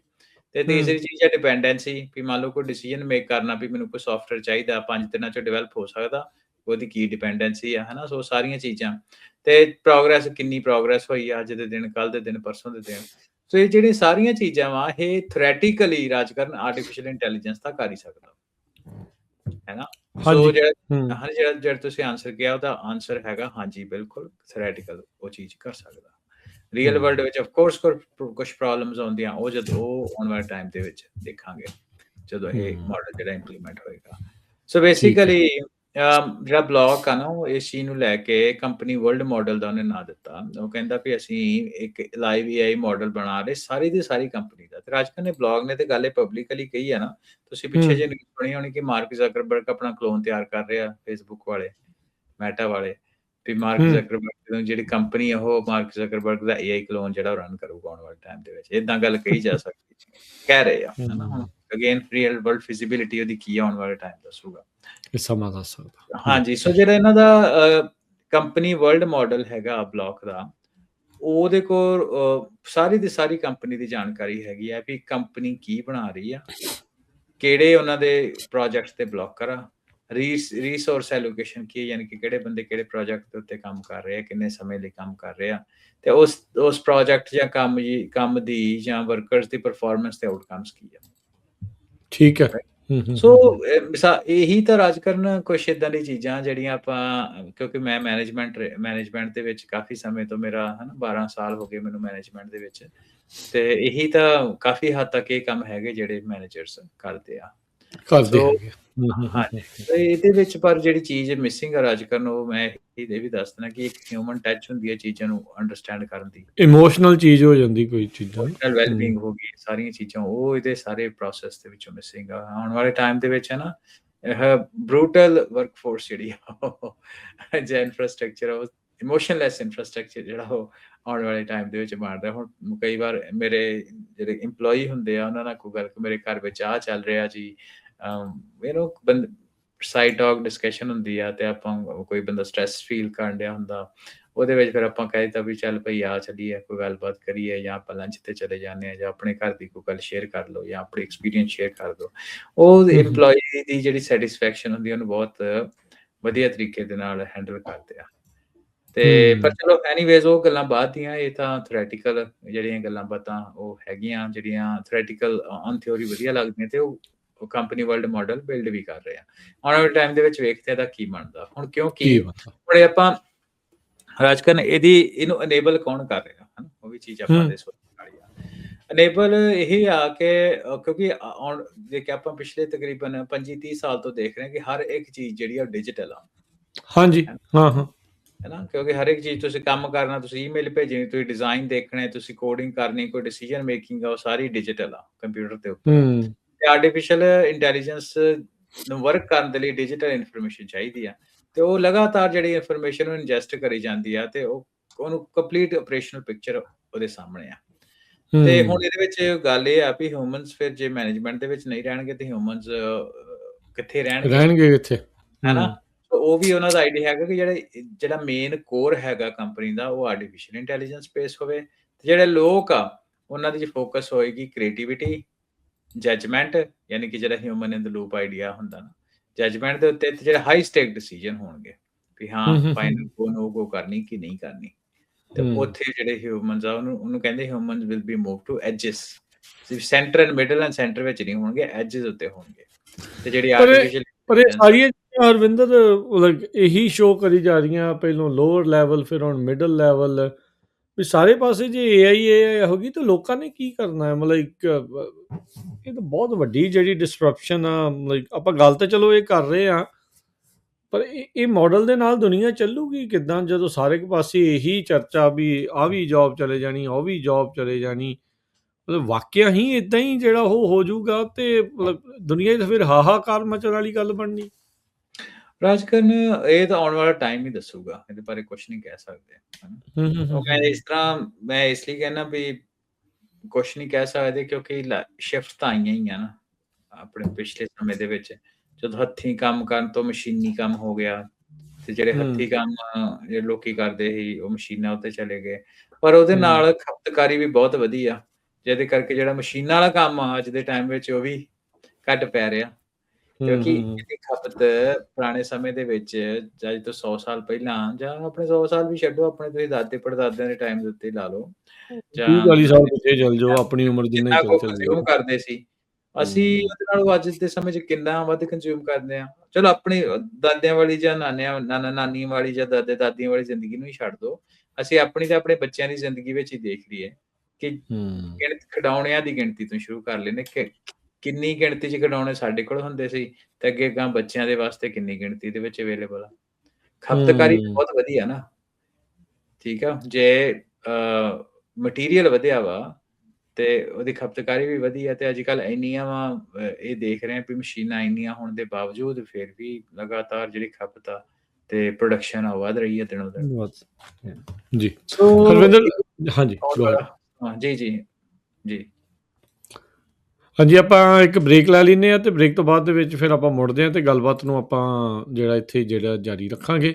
ਜੁੜੇ ਰਹੋ ਇੱਦਾਂ ਹੀ ਪ੍ਰੋਗਰਾਮ ਪੰਜਾਬੀ ਟੈਕ ਟਾਕ ਦੇ ਨਾਲ। ਬ੍ਰੇਕ ਤੋਂ ਬਾਅਦ ਇੱਕ ਵਾਰੀ ਫਿਰ ਆਪ ਸਭ ਦਾ ਸਵਾਗਤ ਕਰਦੇ ਹਾਂ। ਸੋ ਪ੍ਰੋਗਰਾਮ ਪੰਜਾਬੀ ਟੈਕ ਟਾਕ ਅੱਜ ਆਪਣੇ ਨਾਲ ਹਰ ਵਾਰ ਦੀ ਤਰ੍ਹਾਂ ਜੁੜ ਚੁੱਕੇ ਨੇ ਹਰਵਿੰਦਰ ਸਿੰਘ ਕੰਗ। ਹਰਵਿੰਦਰ ਜੀ, ਨੂੰ ਇੱਕ ਵਾਰੀ ਫਿਰ ਸਵਾਗਤ ਹੈ। ਸਤਿ ਸ਼੍ਰੀ ਅਕਾਲ ਜੀ। ਸਤਿ ਸ਼੍ਰੀ ਅਕਾਲ, ਧੰਨਵਾਦ ਰਾਜਕਰਨ। ਸੋ ਗੱਲਬਾਤ ਆਪਾਂ AI ਨੂੰ ਲੈ ਕੇ ਕਰ ਰਹੇ ਸੀਗੇ। ਤੁਸੀਂ ਜਿਹੜੀ ਬ੍ਰੇਕ ਤੋਂ ਪਹਿਲਾਂ ਗੱਲ ਕਰ ਰਹੇ ਸੀਗੇ ਵੀ ਭਾਈ, ਪਹਿਲਾਂ ਤਾਂ ਆਪਾਂ ਦੇਖਿਆ ਵੀ ਕਾਲਜ ਗ੍ਰੈਜੂਏਟ ਵਾਲੇ ਡਰੇ ਵਾਲੇ ਕਹਿ ਲਓ, ਵੀ ਉਹਨਾਂ ਦੀ ਜ਼ਿੰਦਗੀ 'ਚ ਇਸ ਗੱਲੋਂ ਤੜਥੱਲੀ ਜਿਹੜੀ ਉਹ ਮਚੀ, ਵੀ ਹੁਣ ਕਹਿੰਦੇ ਵੀ ਤੁਹਾਡੀਆਂ ਜੋਬਸ ਇੱਕ ਹਿਸਾਬ ਦਾ ਖਤਰੇ 'ਚ ਆ, AI ਨੇ ਕਰ ਲੈਣੀਆਂ। ਹੁਣ ਤੁਸੀਂ ਮਿਡਲ ਮੈਨੇਜਮੈਂਟ ਦੀ ਜਿਹੜੀ ਗੱਲ ਕੀਤੀ, ਮੈਂ ਗੱਲ ਤੁਹਾਡੇ ਨਾਲ ਕੀਤੀ ਸੀ ਬ੍ਰੇਕ ਤੋਂ ਪਹਿਲਾਂ, ਇੱਕ ਵਾਰੀ ਫਿਰ ਇਹਦੇ 'ਤੇ ਥੋੜ੍ਹੀ ਹੋਰ ਡੂੰਘਾਈ 'ਚ ਜਿਹੜਾ ਉਹ ਆ ਕੇ ਦੱਸੋ। ਵੀ ਦੱਸਿਆ ਤਾਂ AI ਦੇ ਬਾਰੇ ਇਹ ਗਿਆ ਸੀਗਾ ਵੀ ਇਹ ਤੁਹਾਡੀ ਜੋਬ ਨੂੰ ਇਨਹਾਂਸ ਕਰੂਗੀ, ਇਹਦੇ ਨਾਲ ਤੁਸੀਂ ਆਪਣੀ ਜੋਬ ਨੂੰ ਹੋਰ ਬੈਟਰ ਐਫੀਸ਼ੀਐਂਟ ਤਰੀਕੇ ਨਾਲ ਕਰ ਸਕੋਗੇ। ਪਰ ਇਹ ਤਾਂ ਡਿਸਰਪਸ਼ਨ ਇੰਨੀ ਵੱਡੀ ਹੈ, ਤੇ ਜੋਬ ਖੋਹਣ ਵਾਲੀ ਚੀਜ਼ ਜਿਹੜੀ ਉਹ ਲੱਗ ਰਹੀ ਹੈ। ਸੋ ਕੀ ਇਹ ਰਿਐਲਿਟੀ ਹੈ ਕਿ ਵਾਕਿਆ ਹੀ AI ਜੌਬਸ ਖੋ ਰਹੀ ਆ? ਇਹ ਐਡਾ ਵੱਡਾ ਜਿਹੜਾ ਚੀਜ਼ ਆ ਇਹ ਹੋ ਰਹੀ ਆ ਤੇ ਇਹਨੂੰ ਹਜਮ ਕਰਨਾ ਥੋੜਾ ਔਖਾ ਜਿਹਾ ਲੱਗ ਰਿਹਾ। ਰਾਜਕਰ ਨੇ ਗੱਲ ਠੀਕ ਆ। ਵੇਖੋ ਜਿਹੜੀ ਸਟੇਟਮੈਂਟ ਹੁੰਦੀ ਆ ਨਾ, ਪਬਲਿਕ ਸੈਂਟੀਮੈਂਟ ਨੂੰ ਦੇਖ ਕੇ ਦਿੱਤੀ ਜਾਂਦੀ ਆ। ਹੂੰ। ਤੇ ਆਰਟੀਫੀਸ਼ੀਅਲ ਇੰਟੈਲੀਜੈਂਸ ਦੀ ਅਡਾਪਸ਼ਨ ਵੀ ਰਾਜਕਰ ਨੇ ਏਦਾਂ ਹੀ ਆ, ਹਨਾ। ਸੋ ਗੱਲ ਇਹ ਆ ਕਿ ਜੇ ਇਹਦੀ ਅਡਾਪਸ਼ਨ ਤੁਸੀਂ ਇਸ ਹਿਸਾਬ ਨਾਲ ਕਰੋ ਵੀ ਆਪਾਂ ਬੰਦੇ ਸਾਰੇ ਰਿਪਲੇਸ ਹੋ ਜਾਣੇ ਆ, ਹੂੰ। ਤੇ ਫਿਰ ਇਹਦੀ ਅਡਾਪਸ਼ਨ ਜਿਹੜੀ ਆ ਉਹਦੇ ਬਾਰੇ ਸਾਨੂੰ ਪਤਾ ਹੈ ਵੀ ਹਾਹਾਕਾਰ ਦੇ ਵਿੱਚ ਅਡਾਪਸ਼ਨ ਨਹੀਂ ਹੋ ਸਕਦੀ। ਸੋ ਇਹਦੀ ਜਿਹੜੀ ਆ ਸੈਟਲ ਥਿੰਕਿੰਗ ਹੁੰਦੀ ਆ, ਮੈਮ ਇਹਨਾਂ ਮੈਸੇਜਿੰਗ ਹੁੰਦੀ ਆ। ਕਈ ਲੋਕੀ ਜਿਹੜੇ ਆ, ਮੈਨੂੰ ਅਨਫੋਰਚੂਨੇਟਲੀ ਆਪਣੀ ਕਮਿਊਨਿਟੀ 'ਚ ਇੰਨੇ ਨਹੀਂ ਹੈਗੇ, ਇੱਕ ਨਾ ਡੈਡੀਕੇਟਿਡ ਲੋਕ ਹੁੰਦੇ ਆ ਪਬਲਿਕ ਮੈਸੇਜਿੰਗ ਵਾਲੇ, ਹੈਨਾ। ਇਹ ਖਾਸ ਤੌਰ ਤੇ ਹਾਂਜੀ। ਪੋਲੀਟੀਕਲ ਇਨਫਰਾਸਟ੍ਰਕਚਰ ਦੇ ਵਿੱਚ ਵੀ ਆਪਾਂ ਮੈਸੇਜਿੰਗ ਜਿਹੜੀ ਆ ਉਹ ਕਿੱਦਾਂ ਕਰਨੀ, ਉਹਦੇ ਕੀ ਰਿਜ਼ਲਟ ਹੋਣਗੇ, ਸਭ ਕੁਛ। ਸੋ ਉਹਦੇ 'ਚ ਇਹ ਆ ਕਿ ਜਦੋਂ ਨਵੀਂ-ਨਵੀਂ ਚੇਤਾ ਹੋਊਗਾ ਤੁਹਾਨੂੰ ਕਿ ਜਦੋਂ ਟਰੰਪ ਐਡਮਿਨਿਸਟ੍ਰੇਸ਼ਨ ਆਈ ਤੇ ਇਹਨੇ ਕੁਛ ਰੂਲ ਲੈ ਕੇ ਆਇਆ ਡਿਪੋਰਟੇਸ਼ਨ ਦੇ, ਆਈਸ ਤੇ ਛਾਪੇ ਪੈਣ ਲੱਗ ਪਏ ਤੇ ਇੱਕੋਦਮ ਕਿੰਨਾ ਜ਼ਿਆਦਾ ਨਿਊਜ਼ ਵਿੱਚ ਏਦਾਂ ਇਸ਼ੂ ਬਣਨੇ ਸ਼ੁਰੂ ਹੋਏ। ਹੁਣ ਜਿਹੜੀ ਆਈਸ ਤੇ ਜਿਹੜੀ ਐਕਟੀਵਿਟੀਜ਼ ਆ ਜਾਂ ਉਹਨਾਂ ਦੇ ਡਿਪੋਰਟੇਸ਼ਨ ਨੰਬਰ ਉਹ ਤਾਂ ਲਗਾਤਾਰ ਉਦਾਂ ਹੀ ਚੱਲ ਰਹੇ ਆ। It's just matter of people getting used to. ਹੂੰ, ਹੂੰ, ਹੂੰ, ਹੂੰ। ਸੋ ਆਰਟੀਫੀਸ਼ੀਅਲ ਇੰਟੈਲੀਜੈਂਸ ਜਦੋਂ ਸ਼ੁਰੂ-ਸ਼ੁਰੂ ਵਿੱਚ ਆਈ ਉਹ ਕਹਿੰਦੀ ਕਿ ਇਹ ਗੱਲ ਬਿਲਕੁਲ ਠੀਕ ਆ ਕਿ ਅਸਿਸਟਿਵ ਟੈਕਨੋਲੋਜੀ ਆ, ਰਾਈਟ। ਤੇ ਸਟੈਨਫੋਰਡ ਦੀ ਰਿਪੋਰਟਸ ਵਿੱਚ ਵੀ ਹਿਊਮਨ ਸੈਂਟਰਿਕ ਏਆਈ ਜਿਹੜੀਆਂ ਹੋਰ ਵੀ ਇੱਦਾਂ ਦੀਆਂ ਆਲਾ ਯੂਨੀਵਰਸਿਟੀਜ਼ ਆ, ਆਲਾ ਇੰਸਟੀਟਿਊਸ਼ਨਸ ਆ, ਉਹਨਾਂ ਦੇ ਰਿਪੋਰਟਸ ਵੀ ਇਹੀ ਚੀਜ਼ਾਂ ਸਾਨੂੰ ਕਹਿੰਦੀਆਂ। ਤੇ ਉਹ ਚੀਜ਼ਾਂ ਠੀਕ ਵੀ ਆ ਵੀ ਲੋਕਾਂ ਦੀ ਹੈਲਪ ਕਰੂਗੀ, ਸਾਨੂੰ ਰੋਜ਼ਮਰ੍ਰਾ ਦੀ ਜ਼ਿੰਦਗੀ ਵਿੱਚ ਹੈਲਪ ਨਹੀਂ ਕਰਦੀ ਚੈਟ ਜੀਪੀਟੀ ਜਾਂ ਹੋਰ ਜਿਹੜੇ ਏਆਈ ਟੂਲਸ ਆ। ਹੂੰ, ਪਰ ਹੂੰ। ਗੱਲ ਇਹ ਆ ਕਿ ਜੇ ਸਾਨੂੰ ਹੈਲਪ ਕਰ ਰਹੀ ਆ ਤੇ ਜਿਹੜੇ ਸਾਨੂੰ ਹੈਲਪ ਕਰਦੇ ਹੁੰਦੇ ਸੀ ਉਹ ਕੰਮ ਕਰਨ ਨੂੰ ਜਿਹੜੇ ਹੁਣ ਏਆਈ ਕਰ ਰਹੀ ਆ, ਉਹਨਾਂ ਦੇ ਲਈ ਤੇ ਇੰਪੈਕਟ ਹੈ ਹੀ ਆ ਨਾ। ਇਹਨੂੰ ਇਸ ਹਾਂਜੀ, ਤਰੀਕੇ ਹਾਂਜੀ, ਨਾਲ ਹਾਂਜੀ। ਸੋਚਣ ਦੀ ਲੋੜ ਆ। ਬਿਲਕੁਲ। ਹੂੰ, ਸੋ ਹੂੰ, ਜਿਹੜੀ ਹੂੰ। ਇੱਥੇ ਵੀ ਬਲੋਕ ਦੀ ਆਪਾਂ ਗੱਲ ਕਰਦੇ ਪਏ ਆ ਤੇ ਉਹਦੇ ਵਿੱਚ ਵੀ ਜਿਹੜੀ ਇੱਕ ਸ਼ਿਫਟ ਹੈਗਾ ਗਾ ਸੋਚ ਦੇ ਵਿੱਚ ਵੀ ਜ਼ਿਆਦਾ ਕੰਪਨੀਜ਼ ਜਿਹੜੀਆਂ ਉਹ ਇਹਨੂੰ ਇਸ ਤਰੀਕੇ ਨਾਲ ਲੈ ਰਹੀਆਂ ਵੀ ਏਆਈ ਇੱਕ ਪ੍ਰੋਡਕਟਿਵਿਟੀ ਟੂਲ ਆ, ਕੋ-ਪਾਇਲਟ ਆ ਤੁਹਾਡਾ, ਹਨਾ। ਹੂੰ, ਹੂੰ। ਮਾਈਕਰੋਸਾਫਟ ਨੇ ਤੇ ਆਪਣੇ ਟੂਲ ਦਾ ਨਾਂ ਹੀ ਕੋ-ਪਾਇਲਟ ਰੱਖਿਆ। ਉਹ ਚੱਲਿਆ ਨਹੀਂ, ਤੇ ਉਹ ਵੱਖਰੀ ਗੱਲ ਆ। ਚਲੋ ਉਹ ਵੀ ਚੱਲਦਾ ਜਿੰਨੀ ਕੁ ਉਹਦੀ ਅਡਾਪਸ਼ਨ ਹੈਗੀ ਹੈ ਕਿਉਂਕਿ ਮਾਈਕਰੋਸਾਫਟ ਆਫਿਸ ਦੀ ਬਹੁਤ ਅਡਾਪਸ਼ਨ ਆ, ਉਹਦੇ ਨਾਲ ਕੋ-ਪਾਇਲਟ ਦੀ ਉਹ ਅਸਿਸਟਿਵ ਟੈਕਨੋਲੋਜੀ ਦਿੰਦੇ ਆ। ਹੂੰ, ਹੂੰ। ਪ੍ਰੋਐਕਟਿਵਲੀ ਲੋਕੀ ਬਹੁਤੇ ਨਹੀਂ ਲੈਂਦੇ ਕੋ-ਪਾਇਲਟ 'ਚ ਕੋਈ ਦੋ ਰਾਵਾਂ ਨਹੀਂ, ਚੈਟ ਜੀਪੀਟੀ ਆ ਜਾਂ ਹੋਰ ਹੈ, ਇਹਨੂੰ ਜ਼ਿਆਦਾ ਵਰਤਦੇ ਆ। ਤੇ ਪਰ ਹੁਣ ਇੱਥੇ ਬਲੌਗ ਦੀ ਵਿਜ਼ਨ ਆ ਜਿਹੜੀ ਇਸ ਆਪਾਂ ਚੀਜ਼ ਜੋ ਬਾਹਰ ਲੈ ਕੇ ਆਏ ਆ, ਉਹਦੇ ਵਿੱਚ ਇਹ ਹੈ ਕਿ ਏਆਈ ਜਿਹੜੀ ਉਹ ਸਿੱਧਾ ਗੱਲ ਕਰ ਰਿਹਾ ਵੀ ਵੇਖੋ ਭਾਈ ਏਆਈ ਨੇ ਰਿਪਲੇਸਮੈਂਟ ਕਰਨਾ ਵਾ ਸਟਰਕਚਰ ਕੰਪਨੀ ਦਾ, ਤੇ ਜਿਹੜੇ ਉਹ ਸਟਰਕਚਰ ਦੇ ਵਿੱਚ ਬੰਦੇ ਕੰਮ ਓਨਰ ਸੀ, ਉਹ ਸਟਰਕਚਰ ਦੇ ਮਿਡ ਲੈਵਲ ਮੈਨੇਜਮੈਂਟ ਉਹਨੂੰ ਆਪਾਂ ਰਿਪਲੇਸ ਕਰਨਾ। ਵੇਖੋ ਇੱਕ ਚੀਜ਼ ਜੈਕ ਡੋਰਸੀ ਦੀ ਹਮੇਸ਼ਾ ਤੋਂ ਹੀ ਵਧੀਆ ਰਹੀ ਆ। ਹੂੰ। ਟਵਿੱਟਰ ਦੇ ਵਿੱਚ ਵੀ ਤੇ ਇੱਥੇ ਵੀ ਵੈਰੀ ਸਟ੍ਰੇਟ ਫਾਰਵਰਡ। ਉਹਨੇ ਆਪਣੀ ਬਿਲਕੁਲ ਜਿਹੜੀ ਗੱਲ ਆ ਸਟ੍ਰੇਟ ਫਾਰਵਰਡ ਜਿਹੜੀ ਉਹ ਸਾਹਮਣੇ ਰੱਖਣੀ। ਉਹਨੇ 40% ਜਦੋਂ ਲੇ ਆਫ ਕੀਤਾ ਉਹਨੇ ਕਿਹਾ ਭਾਈ ਮੈਂ ਗੱਲ ਗੋਲ-ਮੋਲ ਨਹੀਂ ਕਰਨੀ, ਗੱਲ ਇਹ ਆ ਵੀ ਆਰਟੀਫੀਸ਼ੀਅਲ ਇੰਟੈਲੀਜੈਂਸ ਨੇ ਸਾਡੀ ਪਰਫਾਰਮੈਂਸ ਵਧਾ ਦਿੱਤੀ ਆ ਤੇ ਸਾਨੂੰ ਉਹਨਾਂ ਬੰਦਿਆਂ ਦੀ ਲੋੜ ਨਹੀਂ ਆ। ਤੇ ਉਹ ਉਹਨੇ ਸਿੱਧੀ ਜਿਹੜੀ ਗੱਲ ਕੀਤੀ ਹੈ ਨਾ, ਮੁੱਖ ਕੋਈ ਦੀ ਗੱਲ ਏਦਾਂ ਸੀ, ਦੋ ਹਾਂ। ਟੁੱਕ। ਸੋ ਜਿਹੜੀ ਤੁਸੀਂ ਗੱਲ ਕਹੀ ਹੈ ਵੀ ਬਿਲਕੁਲ ਇਹਦੇ ਵਿੱਚ ਦੁਨੀਆ ਜਿਹੜੀ ਆ ਉਹ ਬਦਲ ਰਹੀ ਆ ਤੇ ਸਾਡੇ ਪੰਜਾਬੀ ਟੈਕ ਟਾਕ ਜਿਹੜਾ ਟਾਕ ਸ਼ੋਅ ਆ 3 ਸਾਲ ਦੀ ਐਨੀਵਰਸਰੀ ਹੋਣ ਵਾਲੀ, ਉਹ ਵੀ ਕਰਨ ਦਾ ਮਤਲਬ ਸਾਡਾ ਰਾਜਕਰਨ ਇਹੀ ਹੀ ਕਿ ਜਦੋਂ ਮੈਂ ਪਹਿਲੀ ਵਾਰ ਆਪਾਂ ਸਟੈਨਫੋਰਡ ਦੇ ਉੱਤੇ ਗਿਆ ਤੇ ਆਪਾਂ ਆਪਸ ਵਿੱਚ ਡਿਸਕਸ਼ਨ ਕੀਤੀ ਵੀ ਇਹ ਗੱਲਬਾਤ ਜਿਹੜੀ ਆਪਣੀ ਕਮਿਊਨਿਟੀ ਵਿੱਚ ਜਾਣੀ ਚਾਹੀਦੀ ਆ ਤੇ ਉਹੀ ਗੱਲਾਂ ਆਪਾਂ 3 ਸਾਲਾਂ ਤੋਂ ਕਰ ਰਹੇ ਹਾਂ ਜਿਹੜੀਆਂ ਹੁਣ ਸਾਹਮਣੇ ਆ ਰਹੀਆਂ, ਹੈ ਨਾ। ਇਹ ਚੀਜ਼ ਇਹ ਕੰਧ ਤੇ ਪੜਿਆ, ਕੰਧ ਤੇ ਲਿਖਿਆ ਪੜਨ ਵਾਲੀ ਗੱਲ ਆ, ਹੈ ਨਾ। ਸੋ ਉਹਨਾਂ ਦਾ ਹੁਣ ਸ਼ਿਫਟ ਤਾਂ ਹੈਗਾ ਹੀ ਆ ਵੀ ਪ੍ਰੋਡਕਟਿਵਿਟੀ ਟੂਲ ਦੀ ਆਪਾਂ ਲੋਕਾਂ ਨੂੰ ਰਿਪਲੇਸ ਵੀ ਕਰਨ ਦੀ ਇਹਦੇ 'ਚ ਗੱਲ ਆ। ਤੇ ਹੁਣ ਰਾਜਕਰਨ ਉਹਨਾਂ ਦੇ ਸਟ੍ਰੈਟੇਜਿਕ ਗੋਲ ਦੀ ਇਹਦੇ ਵਿੱਚ ਗੱਲ ਕਰਦੇ ਆ ਕਿ ਉਹ ਕਿਉਂ ਕਰ ਰਹੇ ਆ। ਉਹਦੇ ਵਿੱਚ ਕੋਈ ਦੋ ਰਾਵਾਂ ਨਹੀਂ ਹੈ ਨਾ, by the end of the day bottom line ਕੀ ਹੁੰਦੀ ਆ, ਪੈਸਾ ਬਚਾਉਣਾ। ਸੋ ਹੁਣ ਇਹਦੇ ਵਿੱਚ ਉਹ ਵੱਖ-ਵੱਖ ਤਰੀਕੇ ਆ ਕਿ ਇੰਟੈਲੀਜੈਂਸ ਨੇਟਿਵ ਕੰਪਨੀ ਦੇ ਵਿੱਚ ਆਉਣ ਕਰਕੇ ਜਿਹੜੀ ਟੀਮਾਂ ਉਹ ਛੋਟੀਆਂ ਹੋਣਗੀਆਂ ਕੰਪੈਰੀਟਿਵਲੀ, ਹੈ ਨਾ। ਮਿਡ ਲੈਵਲ ਮੈਨੇਜਮੈਂਟ ਜਦੋਂ ਨਹੀਂ ਹੋਊਗੀ, ਐਗਜ਼ੀਕਿਊਸ਼ਨ ਉਹਦੇ ਨਾਲ ਬਹੁਤ ਫਾਸਟਰ ਹੋਊਗੀ।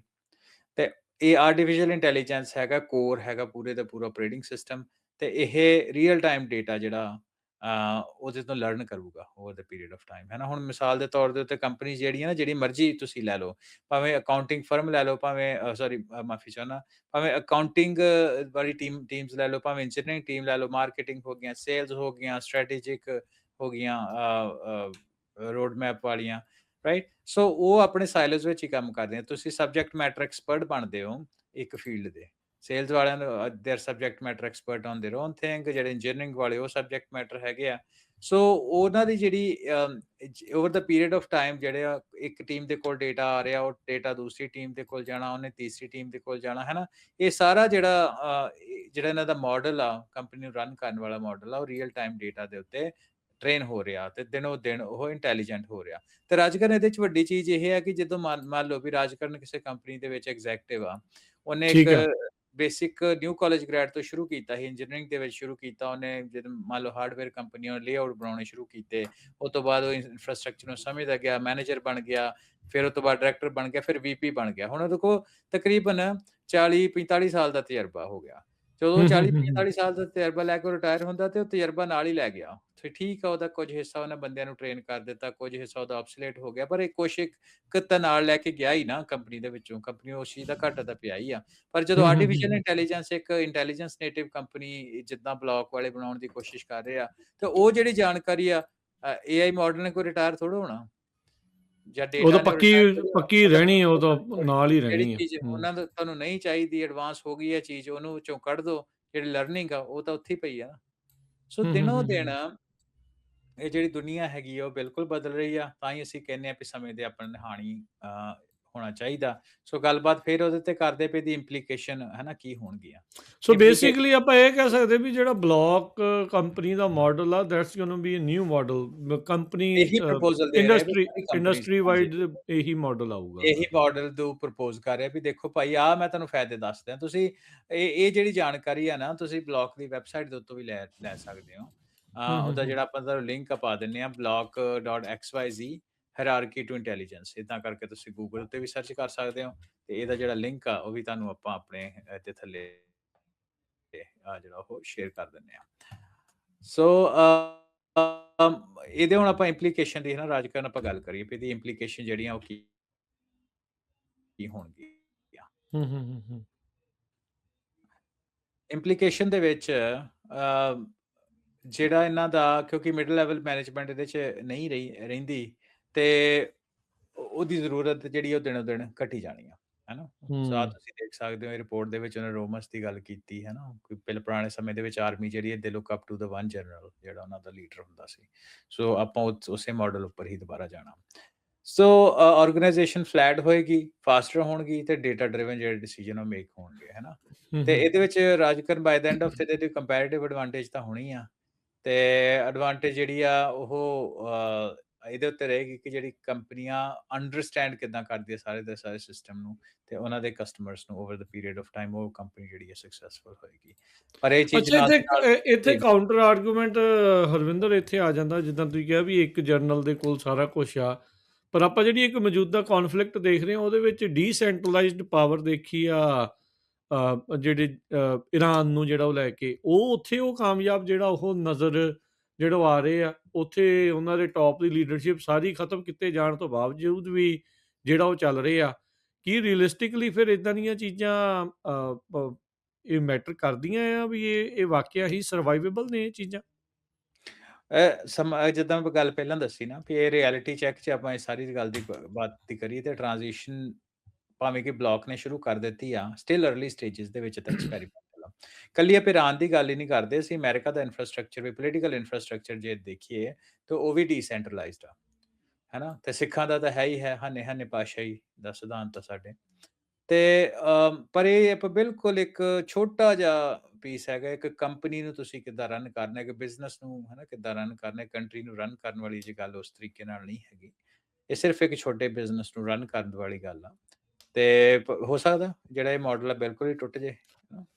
ਪਰ ਇੱਥੇ ਮੇਬੀ ਇੱਕ ਕਮੈਂਟ ਵਰਡਸ ਆਪਾਂ ਇੱਥੇ ਕਮੈਂਟ ਹਰਵਿੰਦਰ ਮੈਂ ਇਹ ਕਰਨਾ ਚਾਹੁੰਦਾ ਵੀ ਜਿੱਦਾਂ ਕਹਿੰਦੇ ਹੁੰਦੇ ਨਾ ਵੀ ਮੁਲਕਾਂ ਦੇ ਵਿੱਚ ਡੀਪ ਸਟੇਟ ਨਹੀਂ ਚੱਲਣ ਦਿੰਦੀ ਹੁੰਦੀ ਕਿਸੇ ਨੂੰ, ਤੇ ਇਹ ਮਿਡਲ ਮੈਨੇਜਮੈਂਟ ਬੜੀ ਚੀਜ਼ ਹੁੰਦੀ ਆ ਕਾਰਪੋਰੇਟ ਦੇ ਵਿੱਚ, ਇਹ ਕਿੱਥੇ ਜਾਣ ਦੇਊਗੀ ਆਪਣੇ ਆਪ ਨੂੰ। ਮੈਂ ਕਹਿਣ ਇਹ ਦੀ ਗੱਲ ਲਾਈਕ ਰਾਜਕਰਨ, ਮਿਡਲ ਮੈਨੇਜਮੈਂਟ ਕੋਲ ਕੰਪਨੀਜ਼ ਦੇ ਵਿੱਚ ਬਹੁਤ ਪਾਵਰ ਨਹੀਂ ਹੁੰਦੀ, ਜੇ ਦੇਖਿਆ ਜਾਏ ਤੇ, ਹੈ ਹੂੰ, ਨਾ? ਉਹਨਾਂ ਦਾ ਹੁੰਦਾ ਨੂੰ ਗਿਵਨ ਰੋਲ ਦਿੱਤੇ ਹੁੰਦੇ, ਇੰਨੇ ਕਿ ਤੁਹਾਡੇ ਰੋਲ ਆ, ਤੁਸੀਂ ਉਹ ਕੰਮ ਕਰਨਾ, ਉਹਦੇ ਵਿੱਚ ਐਕਸੀਕਿਊਟ ਕਰਨਾ, ਉਹਦੇ ਵਿੱਚ ਠੀਕ ਆ। ਜਦੋਂ ਤੁਸੀਂ ਲੈਵਲ ਅਪ ਜਾਈ ਜਾਂਦੇ, ਉਹਦੀ ਪਾਵਰ ਜਿਹੜੀ ਉਹ ਵਧੀ ਜਾਂਦੀ ਆ।